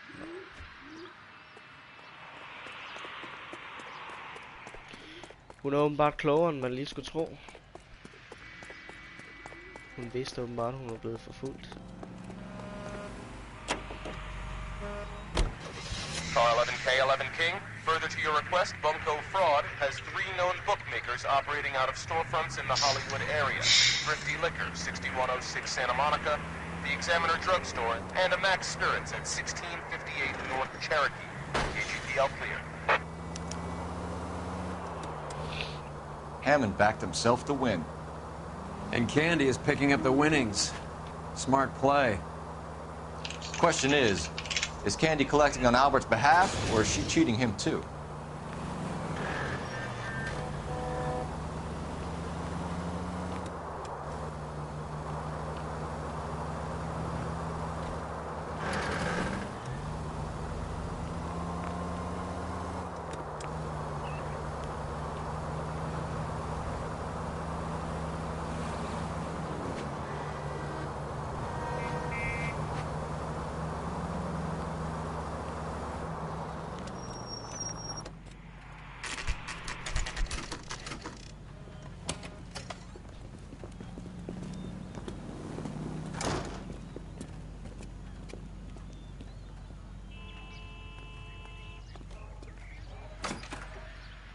Detectives Phelps and Earl, LAPD. Relax, Cole. You just have a blonde in here, Mervyn? Sure did. I'm just about to close up. She took me to the cleaners. 4,000 clams and change. How long ago did she leave? Maybe 5 minutes. Called a cab. Asked for a number. I told her there was a card over there by the phone. Så hans navn er Mervyn. Det var en af de der navne, der stod på den liste der. Boogie's Notepad, var det den? Nej, det var den der, hun skrev. Bookmakers Payouts. Ja, ja. Bookmakers odds. Ja, Mervyn. Lige præcis.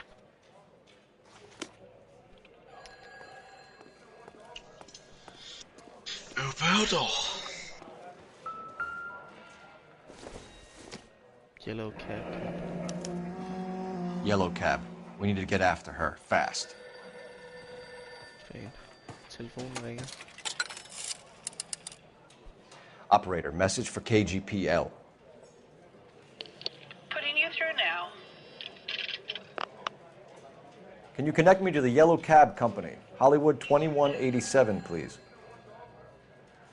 This is Detective Phelps, LAPD. You dispatched a cab to 1487 Ivar Avenue, Hollywood. Yes, sir. Sent one round from the pool. Do you have the number of that cab? Number 179. Thanks. Number 1. We're done playing around. Get Mervyn to give us an address on Ray's place. Okay. You have any idea who Ray is? Sugar Ray? Not now, Mervyn. Cole doesn't have much of a sense of humor at the best of times. Ray runs a shop up on North Cherokee Avenue, just south of Hollywood Boulevard. Skide godt. Bilen er herovre simpelthen.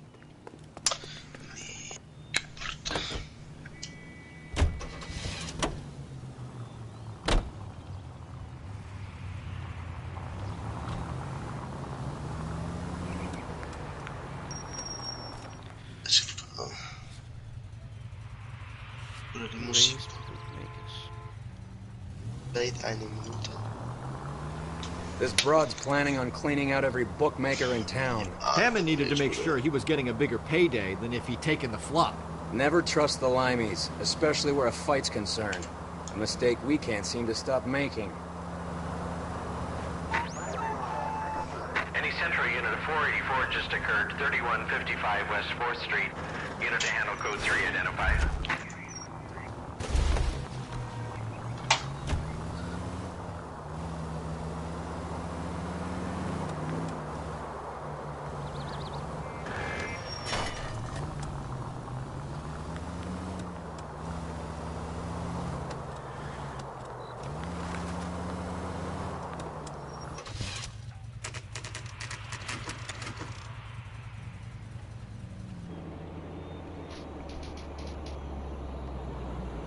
That's the cab waiting up ahead.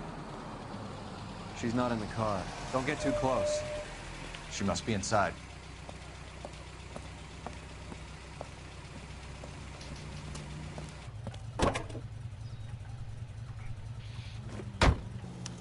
We're on the move again, Cole. After her. Don't lose that cab.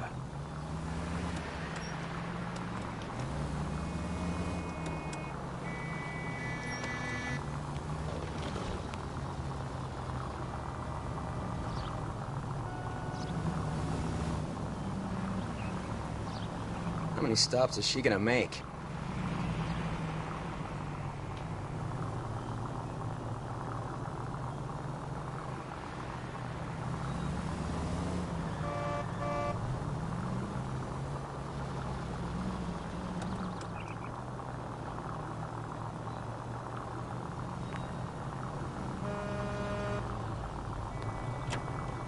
Hammond is full of himself, being this sure he was gonna win.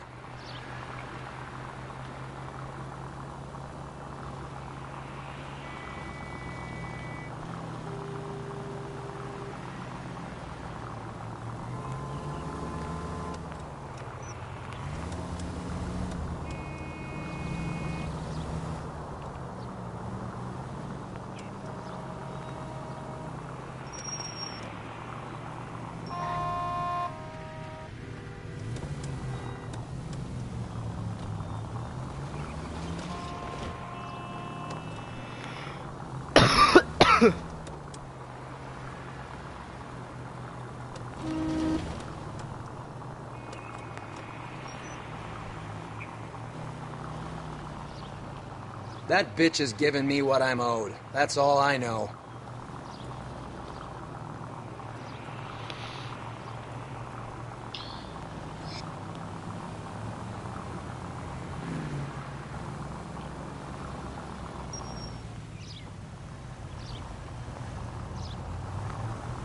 Now would be a bad time to forget how to drive.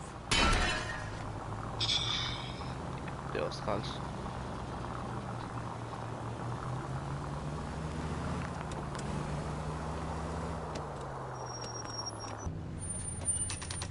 Pull over.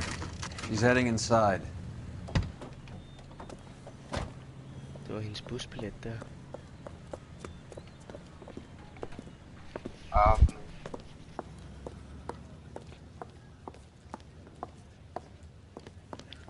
I think I just saw Hammond. I'll tail him. You get in there and stay with Candy. Make sure you don't let her see you.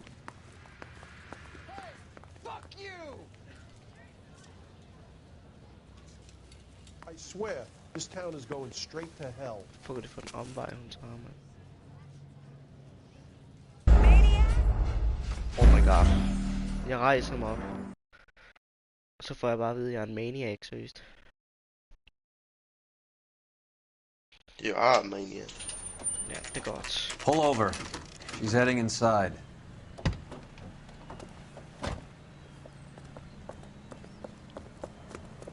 Maniac. Seriøst, hun går som om hun virkelig bare skal skynde sig, seriøst. I think I just saw Hammond. I'll tail him. You get in there and stay with Candy. Make sure you don't let her see you. Det er godt. Lad os lige kigge her en gang. Hendes busbillet. Hun skal til Akron i Ohio. Yeah. That's the shit. That's the shit. Kommer hun måske herhen eller hvad? Olive oil comes from olives. Where does baby oil? Ohio. When is America gonna understand?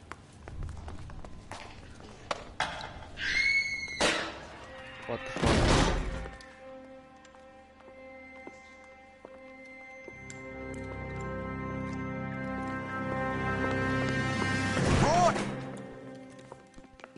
Hvad? Call an ambulance. Hammond got away. He said... Just try and sit still, Candy. Who shot you? Was it Albert? Car. Jeg ved det ikke. They're on the way. I have a patrolman searching the depot. The chief's putting together a manhunt for Hammond. He got the money, right? Looks like it. A tough bird, our limey friend. Using his girlfriend as the bag woman and then getting greedy over the split. He won't make it out of town. That's how you see it? I told you that cocksucker was a crook. Ja, du ved også bare det hele, dit fede svin, seriøst.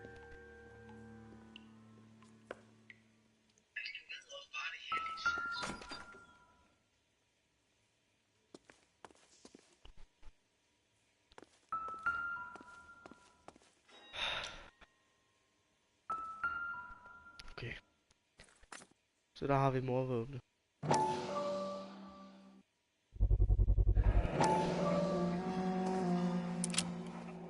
.32 caliber. One shot fired. Yes. Fuck efterlad revolveren, seriøst. Idiot.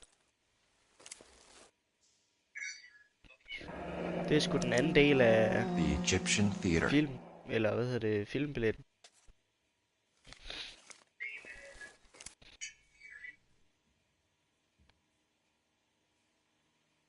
Yeah. So, what now? The theater, I guess. We don't have much else to go on.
Lad os stikke.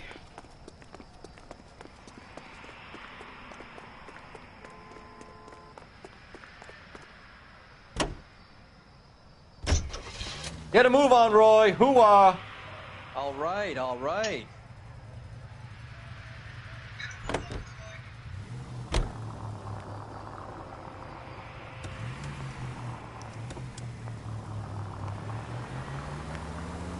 Poor girl.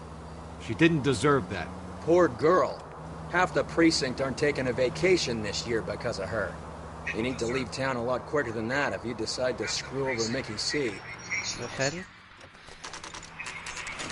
Den bil der, den holdt sgu ikke lige helt optimalt, vil jeg sige.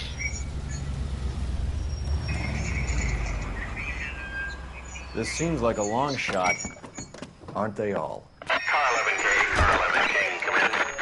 Car 11 King. Message from the coroner. The cause of death was a knife wound. Repeat, a knife wound.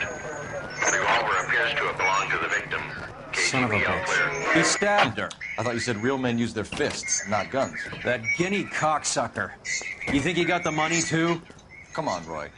We're bringing this whole tragedy to its conclusion.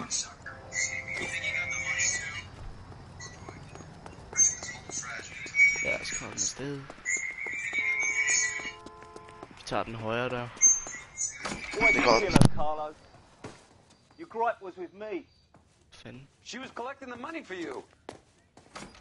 Mickey made it clear it was either me or you, and I intend to keep on living. She stole those betting slips. She was running out on me. And you were gonna let her? No, I let her collect. I set her up, just like she set me up. Just like my manager set me up. Everyone wanted me to take a dive. Everyone wanted me to take the short money. It's for the best, kid. You were washed up, kid! You couldn't climb, and you were too brave to sink. You were going nowhere! Maybe, but I had heart. I was a Royal Marine, Carlo. If I lost a fight, it wasn't for lack of trying, and it wasn't for lack of courage. I didn't have much, but I had that. I did it for you, and that's how you repay me! You did it for yourself, so did little boy. You did it to make a quick buck, and Candy did it to make her dream come true. Blah, blah, blah. I've got the money. All I need to do is get rid of you. It's gonna be a shame, kid, but that's business. Sorry, dollface. Business is business.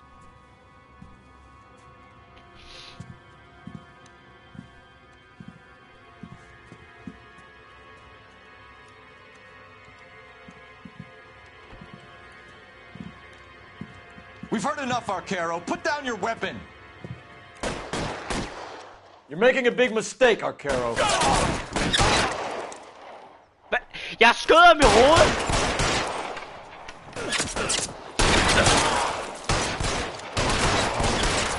Hammond too when I find him.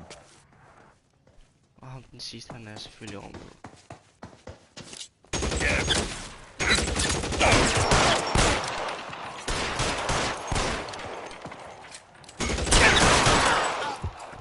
Where are you? You limey cocksucker. It's time to come out now, Hammond. Put the gun down, Roy. That son of a bitch owes me a lot of money. Ja, det er godt. Catch. Escania sails from New York, Hammond. Be on the next train and don't ever come back. Why? Because I was a Marine and I once lacked courage. Everyone deserves a second chance. Now beat it.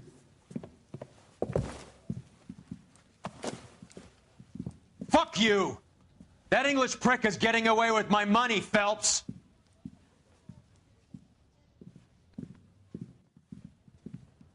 Donnelly and the homicide squad send their best, Phelps.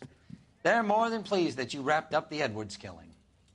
They're a little mystified about the motive. You have any ideas on that? Crime of passion, sir. Looks like some sort of love triangle between the manager, the fighter, and his girlfriend. No sign of the scrapper? No, sir. Looks like he left town after the fight. Okay.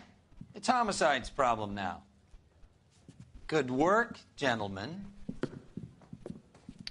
Skide godt.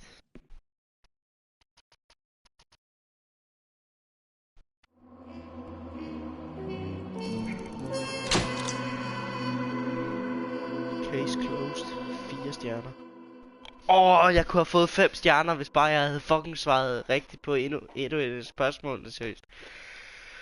Lort.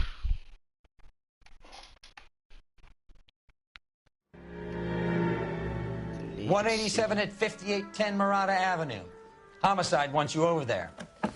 The coroner thinks the broad was whacked using the army morphine. Don't say anything, Roy. Just get over there. Ja, det er nemlig det. Han skulle lige til at sige noget, ham Roy der. Du skal bare lukke din fede røv. Du skal lukke røven. Ja, vælt, seriøst. What's with that getup of yours anyway? I should start introducing us as Detective Earl, and this is my science teacher, Mr. Phelps. Your interest in my appearance is starting to get me worrying. Like it or not, we're a dysfunctional couple now. People judge me with you on my arm same way they would a fat broad with a 5 o'clock shadow. I really hope you're joking, Roy. Jeg har haft den samme suit på hele spillet.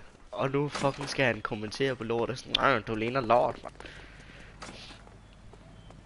Du ligner min fysiklærer.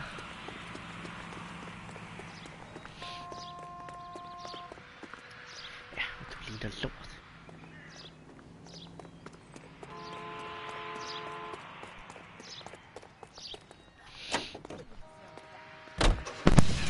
Altså, to be honest, der må jeg sgu give ham ret. Du ligner lidt en idiot, skal du trykke på. Altså, to be honest, der må jeg sgu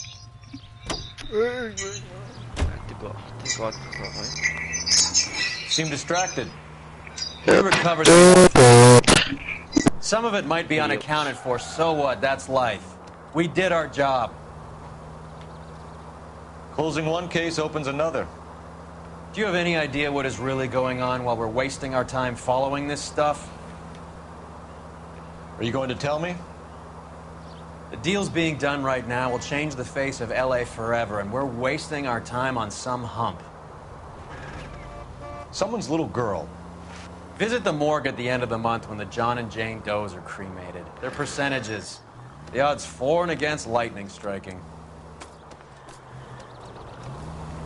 All units in the vicinity and any central unit. Citizen reports of 415 at 7th and Central. Unit to handle code 2. Identified.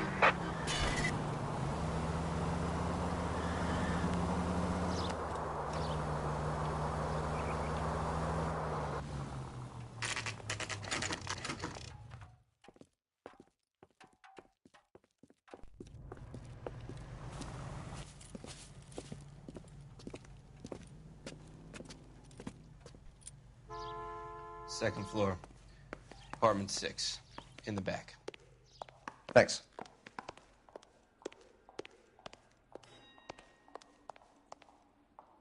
Apartment 6.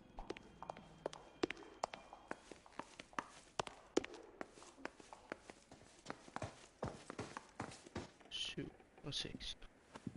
Hvad fanden? Bukowski, you made homicide. That I did. Good to see you, Phelps. You two want a hug? Can we get on with it? Relax, Rusty.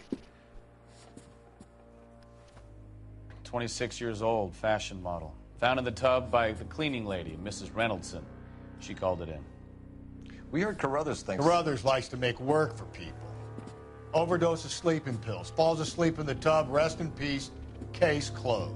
Here, here. Mal is 100% that it's murder. Do you mind if I take a look around? Sure. Go right ahead.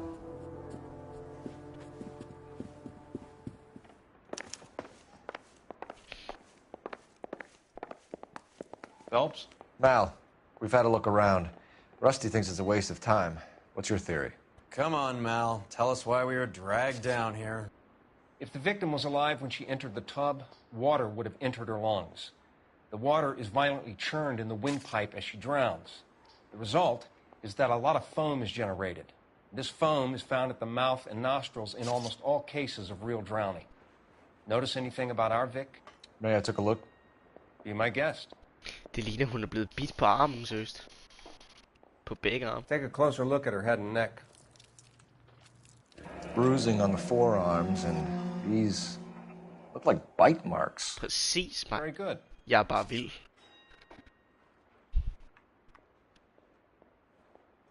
Også på den anden arm. Og så har hun en ring. Very unusual ring. I could be wrong, but it looks like a black sapphire. Fuck, har hun bidemærker over det hele. Det var ikke meningen.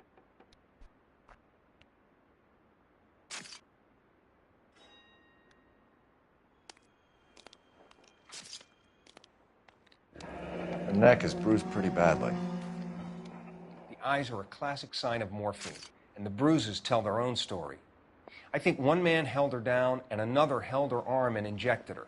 They put her in the bath to try to cover it as a drowning. And spread a trail of barbiturates. Take a look around outside on your way out and see if you can find the syrettes. It would make my theory. And morphine would have been very quick, and there wouldn't have been much of a struggle. Okay, so find two guys who recently bought syrettes and weren't junkies, and you might be onto something.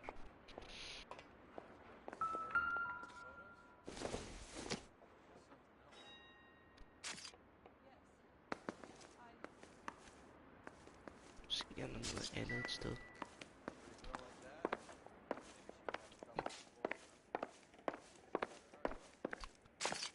Det er hendes soveværelse.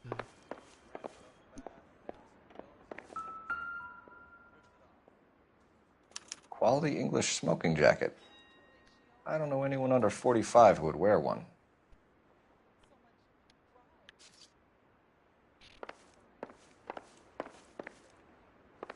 Så hun har måske en husband. Der ligger flere piller. Looks like barbiturates.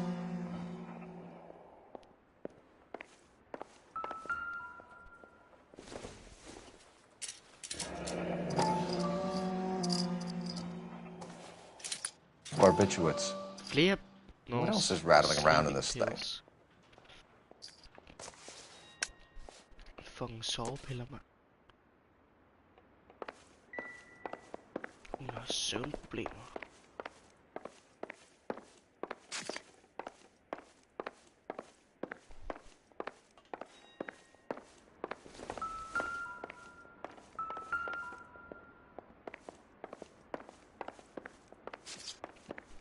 Er det en... Okay, det er bare et halsterklæde. Det lignede fandme en slange eller et eller andet.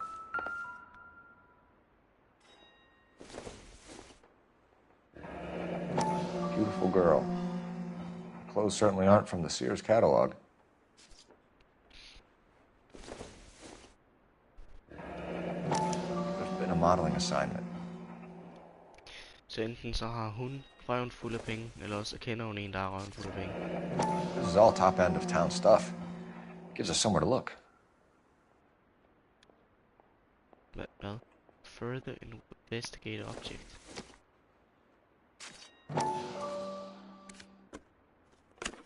Hvad er satan?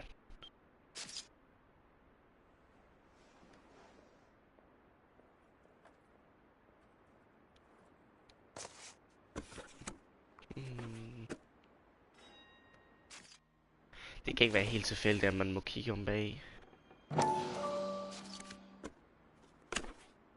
Hallo, du. Hallo, du. It's a place to start. I'm working Tuesday. Company S for Mrs. Randall. XXX Julia. Men det er da ikke hende her, der er Julia, er det?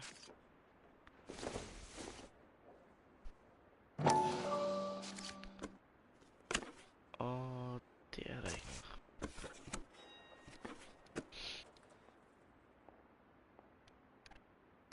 Lad os lige kigge en gang.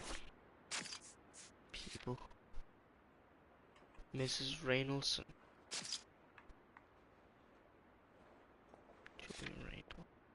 Julia Randall.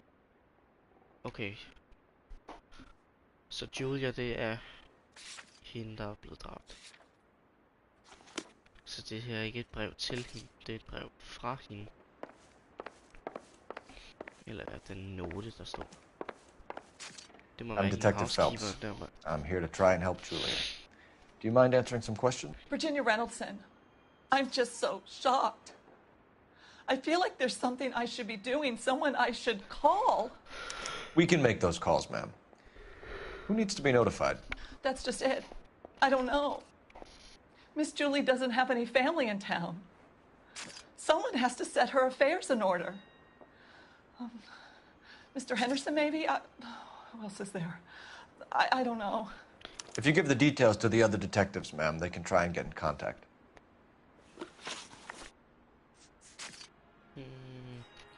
What was it like working for Miss Randall? Perfectly fine, officer. Den tror jeg så ikke lige helt på. Mrs. Reynoldsson, it seems like there's something you want to tell me. She was very high-strung. Lovely one moment and screaming at you the next. She wanted it all, and she wanted it damn quick. Of course, being so beautiful, it seemed like she was going to get it. Not the way it's turned out, though, is it? Så hun er en bitch, der tror, hun kan få alt, hvad hun peger på.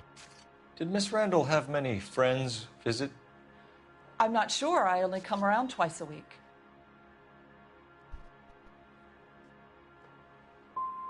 Men friends, Mrs. Reynoldsson. Spill it. I will not spread gossip about Miss Julia. She was very nice to me. Der skulle jeg have I don't care if she was the Virgin Mary sister. Who was she humping? You changed the sheets. You're disgusting. If you're going to take that tone, I won't answer any more questions. Peace. Was Miss Randall depressed about something? Upset? No more than normal. Altså, hun lyver jo kraftedeme med helvede til, mand.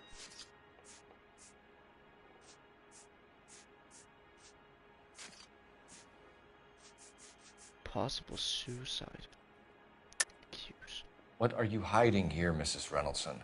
Julia was obviously disturbed about something. I have no idea what you're talking about.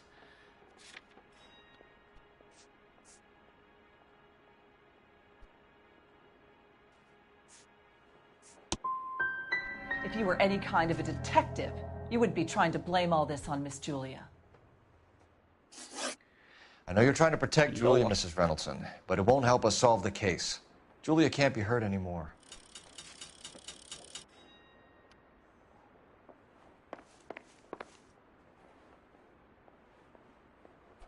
Jeg forstår ikke de der mennesker, der bare skal lyve af helvede til for politiet, seriøst. Øj. Det må være morvåbnet. Maybe. No.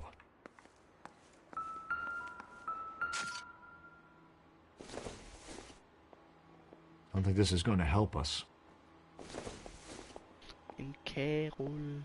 This doesn't pertain to the case.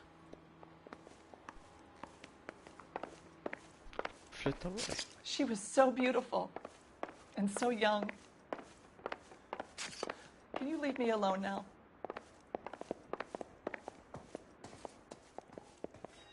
I'll say hello to the skipper for you. For now, follow up on the narco angle. I'm at a loss. Once you've checked the bathroom, Cole, you better take a look around. Back to work, Phelps. I don't like the way this broad bought it. I want to get the guys responsible.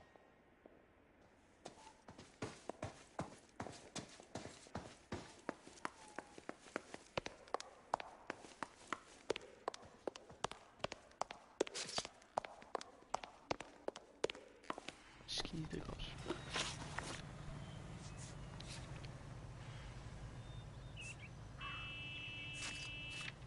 Men det er jo sgu da her, hvor jeg er det. Jo, der. Så er der et eller andet, jeg har overset igen.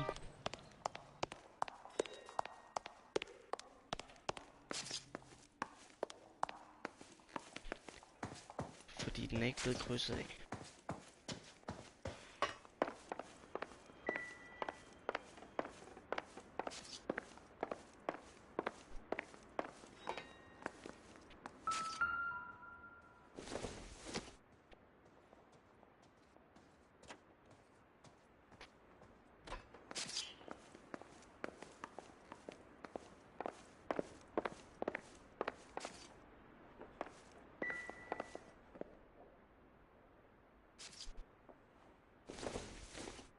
Der er ikke et eller andet, jeg har.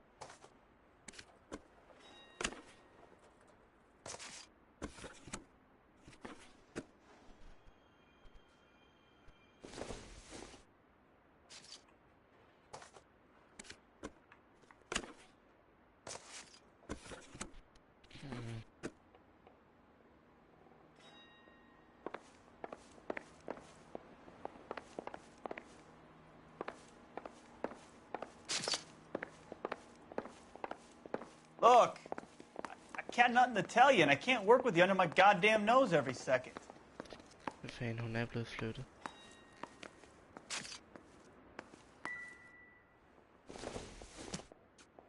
Bare en børste igen.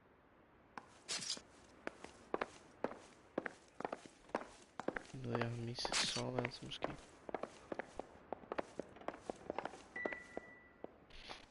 Det er bare den jagt der.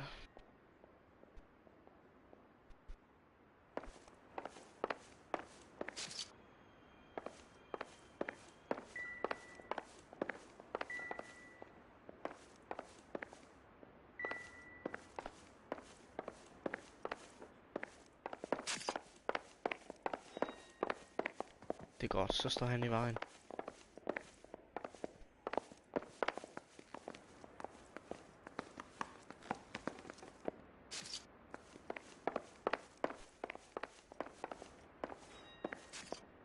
Det irriterer måske lidt der. Der må være et eller andet jeg har overset, siden at den ikke er blevet krydset af inde under locations.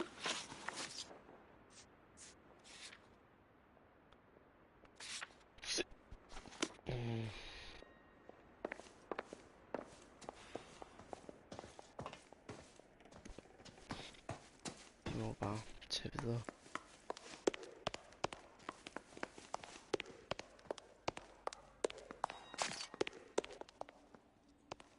Medmindre der er et eller andet hernede.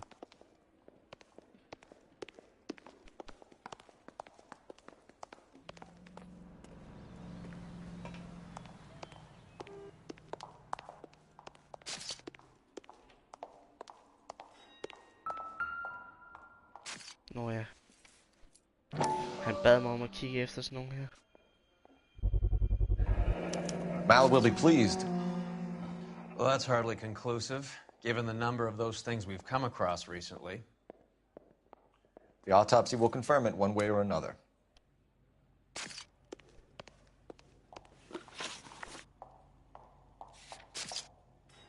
Stadig ikke krydset af. Mangler vel stadig et eller andet.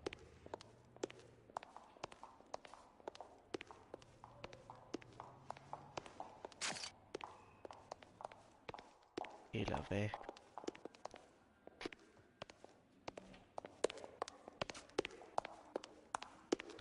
Forsvandt musikken.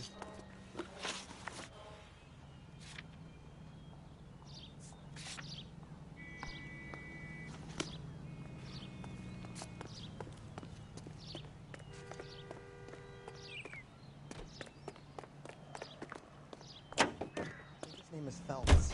He brought in that case.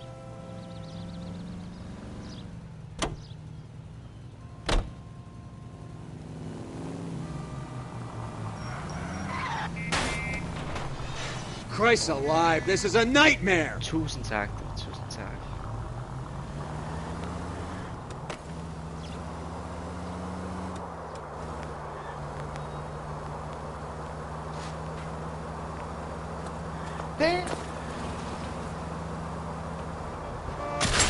Så kør dog, man. I stedet for at stoppe midt på vejen.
Det er sinds stress. Dress store hedder det.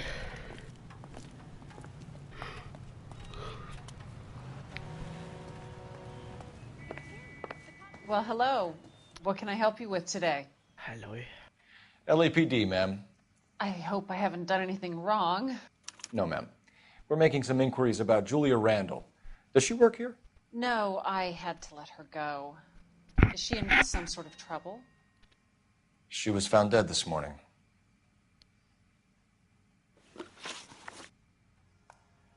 How long had Julia worked as a model? Well, she worked in New York before coming here. She was a very beautiful girl. Could you tell us why you let Miss Randall go? Husbands sometimes come in here with their wives. When Julia Randall modeled, the husbands were often more interested in her than they were their wives' dresses. The wives weren't happy, and neither was I. Did she have any close friends here? Actually, yes. Heather Swanson. Would you like to speak with her? I'd like that very much. Please don't inform her about Miss Randall's death. Very well, officer. Heather, these gentlemen are from the LAPD. I'm Detective Phelps. This is Detective Earl. I understand that you worked with Julia Randall, Miss Swanson? Yes. Julia helped me get my job here. She's not in any kind of trouble, is she? She's a hellraiser, isn't she? Lives a fast life. Oh, no. Maybe Mrs. Stanley would call her that, but I wouldn't. She's full of life, a wonderful company. That's a lovely engagement ring. Do you like it? Henry gave it to I'm me. very interested in engagement rings. Do you mind if I take a closer look?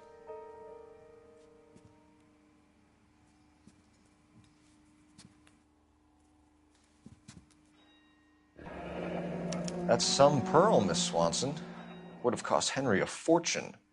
He must really love you.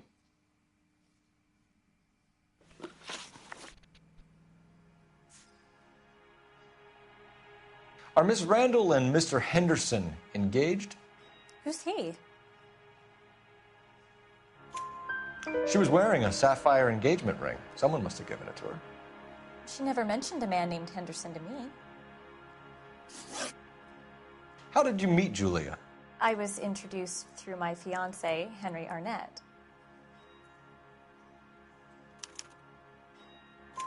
Henry is your beau. Tell us about it. Yes, he is. Henry has a fashion business. He and Julia have been friends for years. That's all for now, Miss Swanson. Could you ask your fiancé to visit Hollywood Police Station? It would be very helpful to our inquiry. Now, wait a moment. I don't think I'll pass on that message until you tell me why you're asking all these questions. Julia Randall was found dead this morning. What? Oh, no. Oh, I can't believe it. She was so full of life. Ja, men nu er der ikke noget liv tilbage i hende. Den sætning seriøst. She was so full of life. Det er godt. Det er altid dem, der dør seriøst. Dem, der er så fulde af liv. Nice move not telling old Sweet Lips in there about her friend taking the big jump till we were half out the door. Very slick. I figured we'd get more out of her that way. You're learning, Phelps. We'll make a vice cop out of you yet. Mr. Henderson.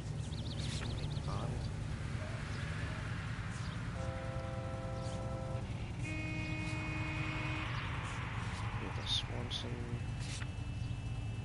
Dress store.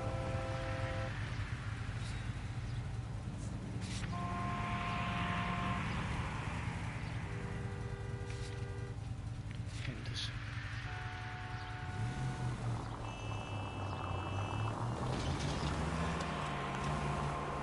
Så lad os lige kigge på locations.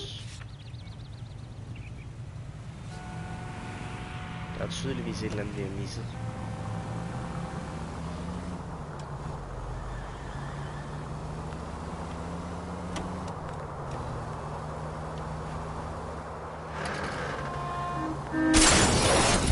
Look out! Den gik i brand, mand.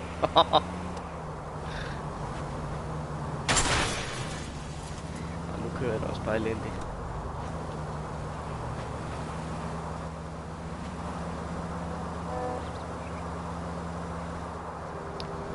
Louis Armstrong.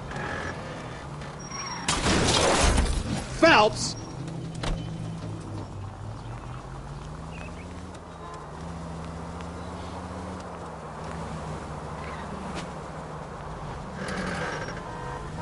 Han er en god musiker, Louis Armstrong.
Lad os finde ud af, hvad vi har misset.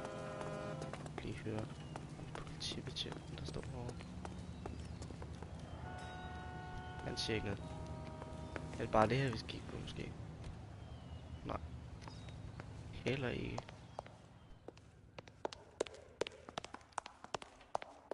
Når musikken spiller, så er der stadig et clue at finde. Så når vi træder ind ad døren her. Lige præcis.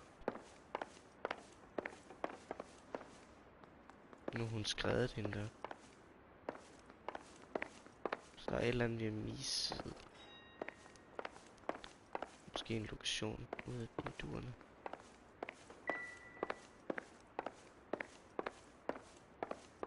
Det ser ikke sådan ud.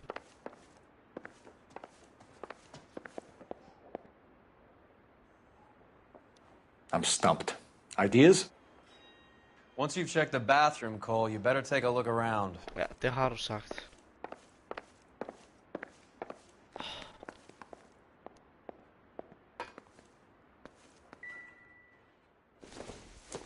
Du var den der grydeske der. Jeg tror ikke, der er særlig noget specifikt i køkkenet.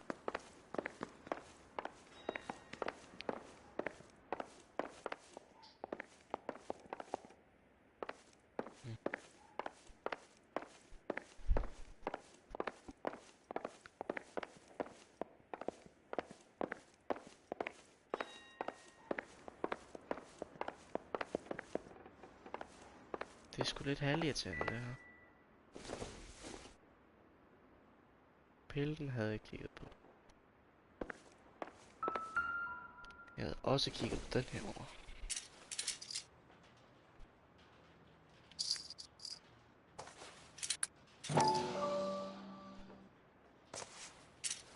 Hvad fanden, der var mere?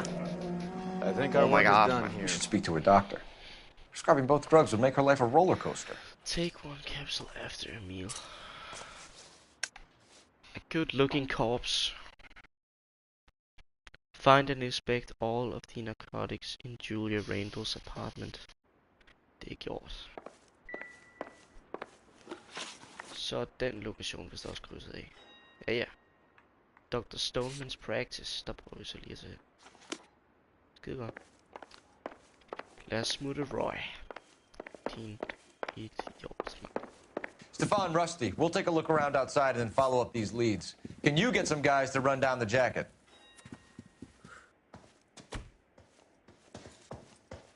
You think Carruthers has called it right? He rarely gets it wrong. I don't know. I'm with Galloway. I've met enough girls in my time who can't handle their dope.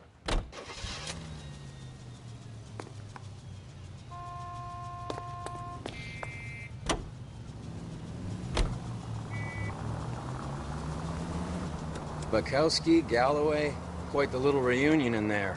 Almost brought a tear to my eye. They're good police. How would you know? You got promoted so fast you barely had time to learn their names. Let me fill you in. Bukowski's a pushover. Galloway's a drunk. You could learn a thing or two from both of them. Please. They couldn't work a vice case if their life depended on it. I don't see why they'd be any better or worse at it than me. I noticed you said better.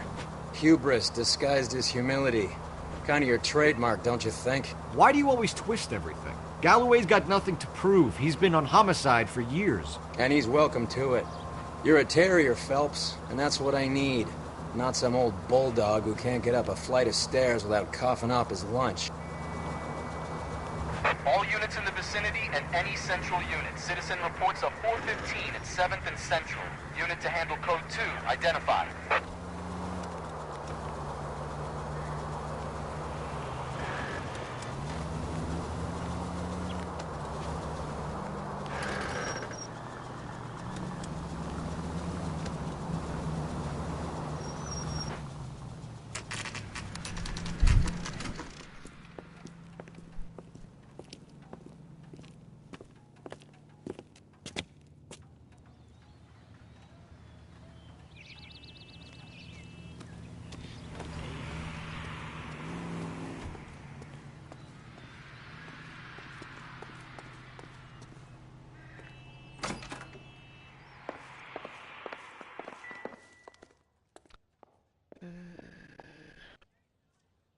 Jeg tror ikke, det er nogen af dem. Ja, Dr. Stone. Here, Stoneman, office 505. Det er klart, han bor længst oppe. Der er der godt nok en elevator.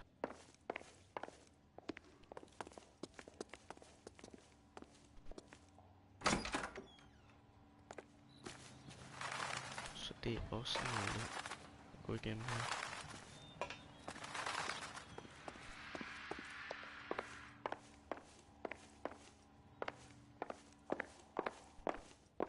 Så der er ikke nogen trapper nogen steder. Hvad hvis der kommer en ulykke? I swear, if we locked up every doctor in this town, Vice would be able to work half days.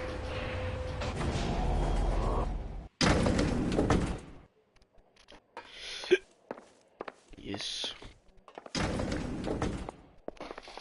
Nummer 501, når det er en dobbelt der.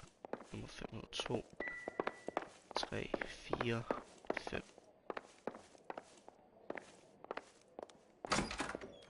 Yes, sir, your name? LAPD. We'd like to see Dr. Stoneman. Dr. Stoneman is with a patient. Would you like to wait? No, we wouldn't. Tell him we want to see him now. There's no need to be rude. Save it, sister. Dr. Stoneman, I have some gentlemen from the LAPD here to see you. Send them in, please. I'll see this patient again after they've left.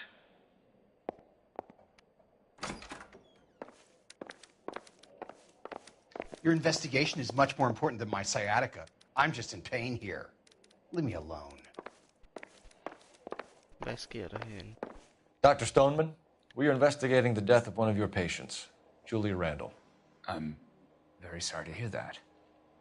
Do you mind if we ask you some questions about Ms. Randall? Not if it doesn't compromise doctor-patient privilege, Detective. How well did you know Ms. Randall? Barely at all. She'd only been a patient 6 months or so.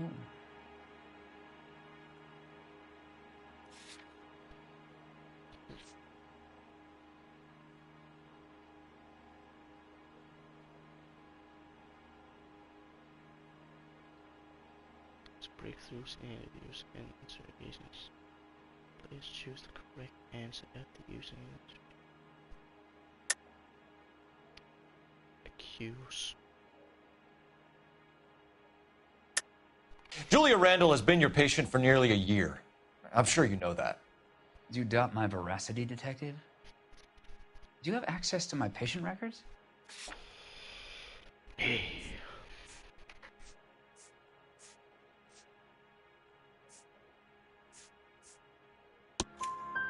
Your prescriptions contradict you, Doctor. Miss Randall was in the fashion business, as you probably know. She was jumped up on Benzedrine by day and knocked down by sleeping pills at night. I told her to slow up, but no. Life was too short for her. And you supplied the prescription for the Benzedrine? It's not illegal, Detective. A lot of young women in her line of work use it for weight loss. You wrote Julia Randall a prescription for Benzedrine. How can you account for that? Miss Randall was in the fashion business. She wanted to control her weight.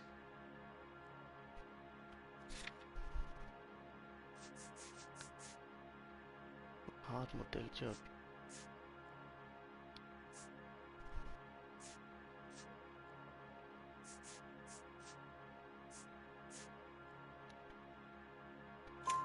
Benzedrine is addictive, as I'm sure you know, Doctor. As I warned her, but she was determined. She said she needed it to control her appetite. Sounds like you knew her pretty well. I knew the line of work she was involved in. The gods. That'll be all for now, Dr. Stoneman. We'll be in touch.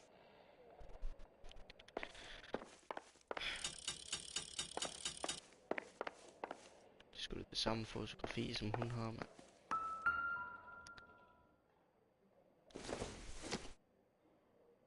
Not sure this means much. Nej, men altså.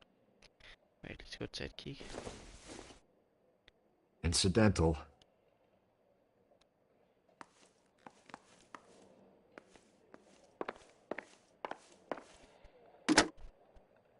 Operator, give me R&I. Putting you through now. Phelps, badge 1247. How could I help, Detective? Messages for me, please. Yes, Detective. The coroner's been asking to speak to you. I can connect the call if you like. Please, thank you. Al? Cole, can you get over here? I just finished the autopsy. Sure thing, Mal. We'll be right over. Sure thing. Hop ud af vinduet, mand.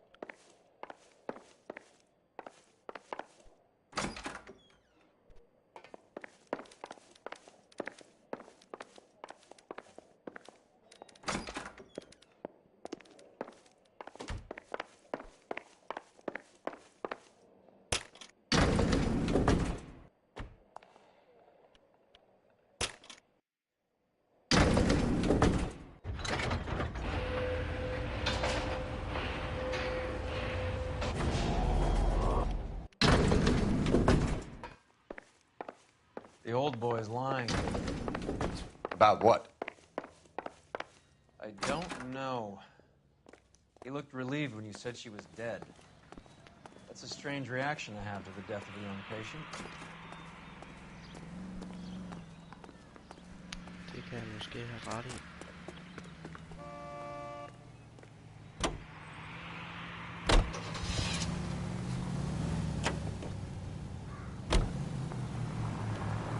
Have you noticed how croakers only pull out the physician-patient privilege card when they got something to hide? There are certain things people have a right to keep private. Until it gets in the way of police work. And it's only private when it suits them. A couple of drinks and every doctor I've met will spill your darkest secrets in a heartbeat.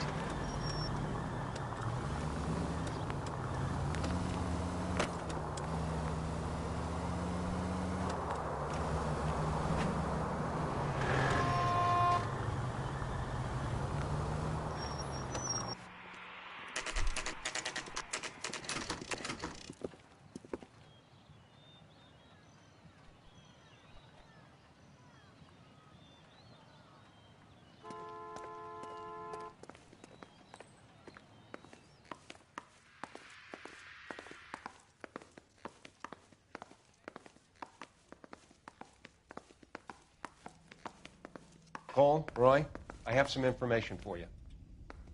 You're the only person enjoying this, Mal. Get on with it. The bruising confirms 2 sets of hands, so we have 2 killers. Death was caused by heart failure due to an overdose of morphine. Have you dragged us down here to gloat? We already heard your theory. We agree that she was murdered. Yes, of course. I have something else to show you. All right, Mal, what gives? The dead guy's name is Jimmy LeBlanc, career burglar. He came in this morning. Someone stove his head in with a lump of 2x4. So what? Good riddance. I found 2 cigarettes in his jacket pocket. Wow. Hang on a minute, Roy. We're listening now. No sign of morphine use and no metabolized morphine in his blood. Scratch marks on his face. Which could be from getting his head remodeled. Time of death, Mal. Maybe an hour or 2 after the Randall girl. So you're saying Laughing Boy here could be one of our killers? That's a hell of a long shot. Thanks, Mal. We'll check it out. I found something else.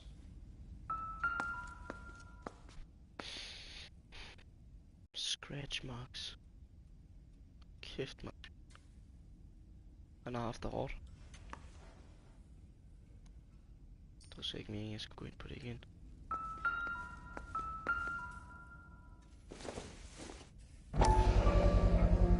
Sorry, I don't play. I don't know if it's significant. His wallet was empty. The only other things he was carrying were the harmonica and the morphine. Carruthers. Yeah, he's here. I'll send him over. They have a guy called Henry Arnett in interview 2 for you next door.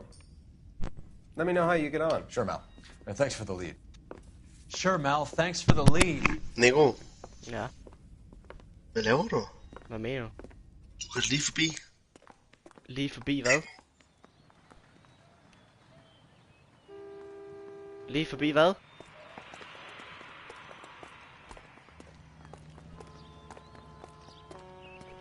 Christoffer, du kan ikke sige noget, og så lade være med at svare.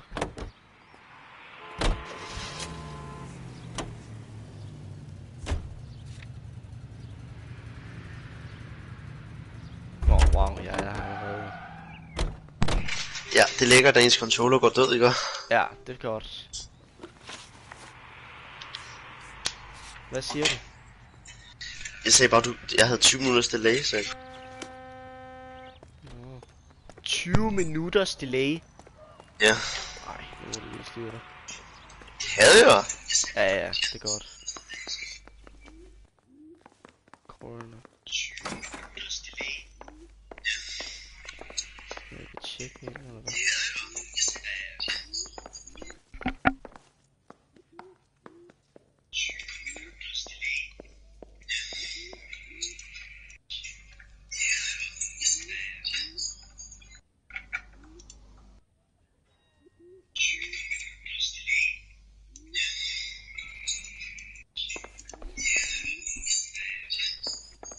Sherlock Holmes, simpelthen. Nå, den siger, jeg mangler et eller andet herinde. At der er noget, jeg ikke har kigget på. You haven't looked on anything. Det er måske hende, jeg bare skal kigge på. I'm not done looking in. No. Hollywood Receiving Hospital. Man er først færdig, når musikken er færdig med at spille. Smash.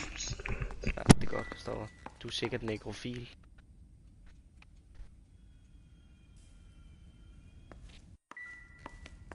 Nå. Vi tager videre.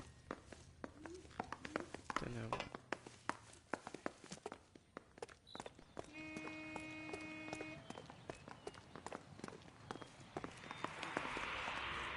Interview room 1, var det vel?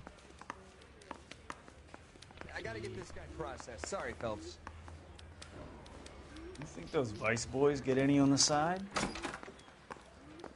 Fan.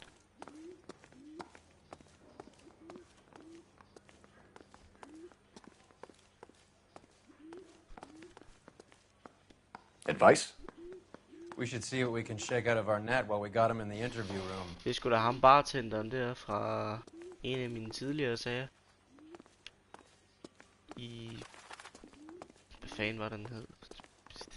Diablos bar eller sådan noget. Kæft, et overskæg han har, ham der. Der. Interview room 1. Det må så være... Hvad fanden er det lige der? Det må så være interview room 2, han er i. Der er det. Mr. Arnett, I'm Detective Phelps. This is Detective Earl. Thanks for coming in. Call me Henry. It's the least I could do. Terrible news about Julia. Miss Randall's landlady said she was seeing an older man. Could have been. I wasn't privy to all the details of Julia's private life. So you don't have a name? Someone we can follow up on? No, I don't. Piss. How well did you know Julia Randall? Vaguely. I'm in the clothing business, and Julia occasionally modeled for me. Vaguely.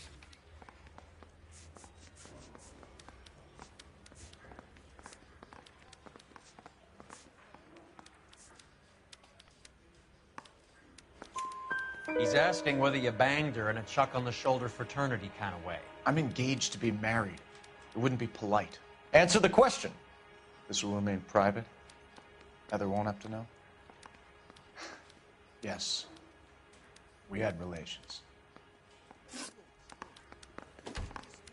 Ever heard of a Jimmy LeBlanc? No. Should I have? Is he an entertainer or something? Ja, så sidder du og smiger. Det går. So you wouldn't have any reason to believe that LeBlanc would be involved in Julie Randall's murder? If this guy is a criminal, he might have been involved. But like I said, I've never heard of this LeBlanc character. Heather told us that you were in fashion. That's right. Henry Arnett. Some kind of traveling salesman? Once I got out of the Corps, I used my... You were in the Marines? Sure. I'm proud of it. Fighting 6th. You were in the 6th Marines? Yes. I was a captain. Which company? Various companies. We had a lot of casualties. Which engagements? Okinawa. A couple of other places. That will be all for now, Henry. You've been very helpful.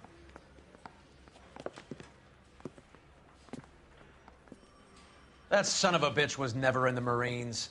Why'd you let him off the hook? Because we're giving him a couple of minutes before we start tailing him. Arnett is an amateur. We need to find out who killed the girl. Can you pass this on to Bukowski? Have him check the place out and go through his records. Sure, I'll pass it on. Thanks.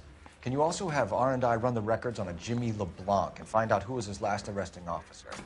Have them get in touch via KGPL when they have some information.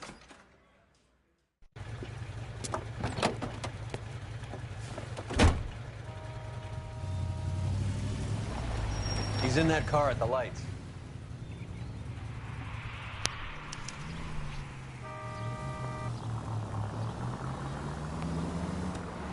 He was squirming like a worm in there. Don't you love it when they pull the war hero excuse?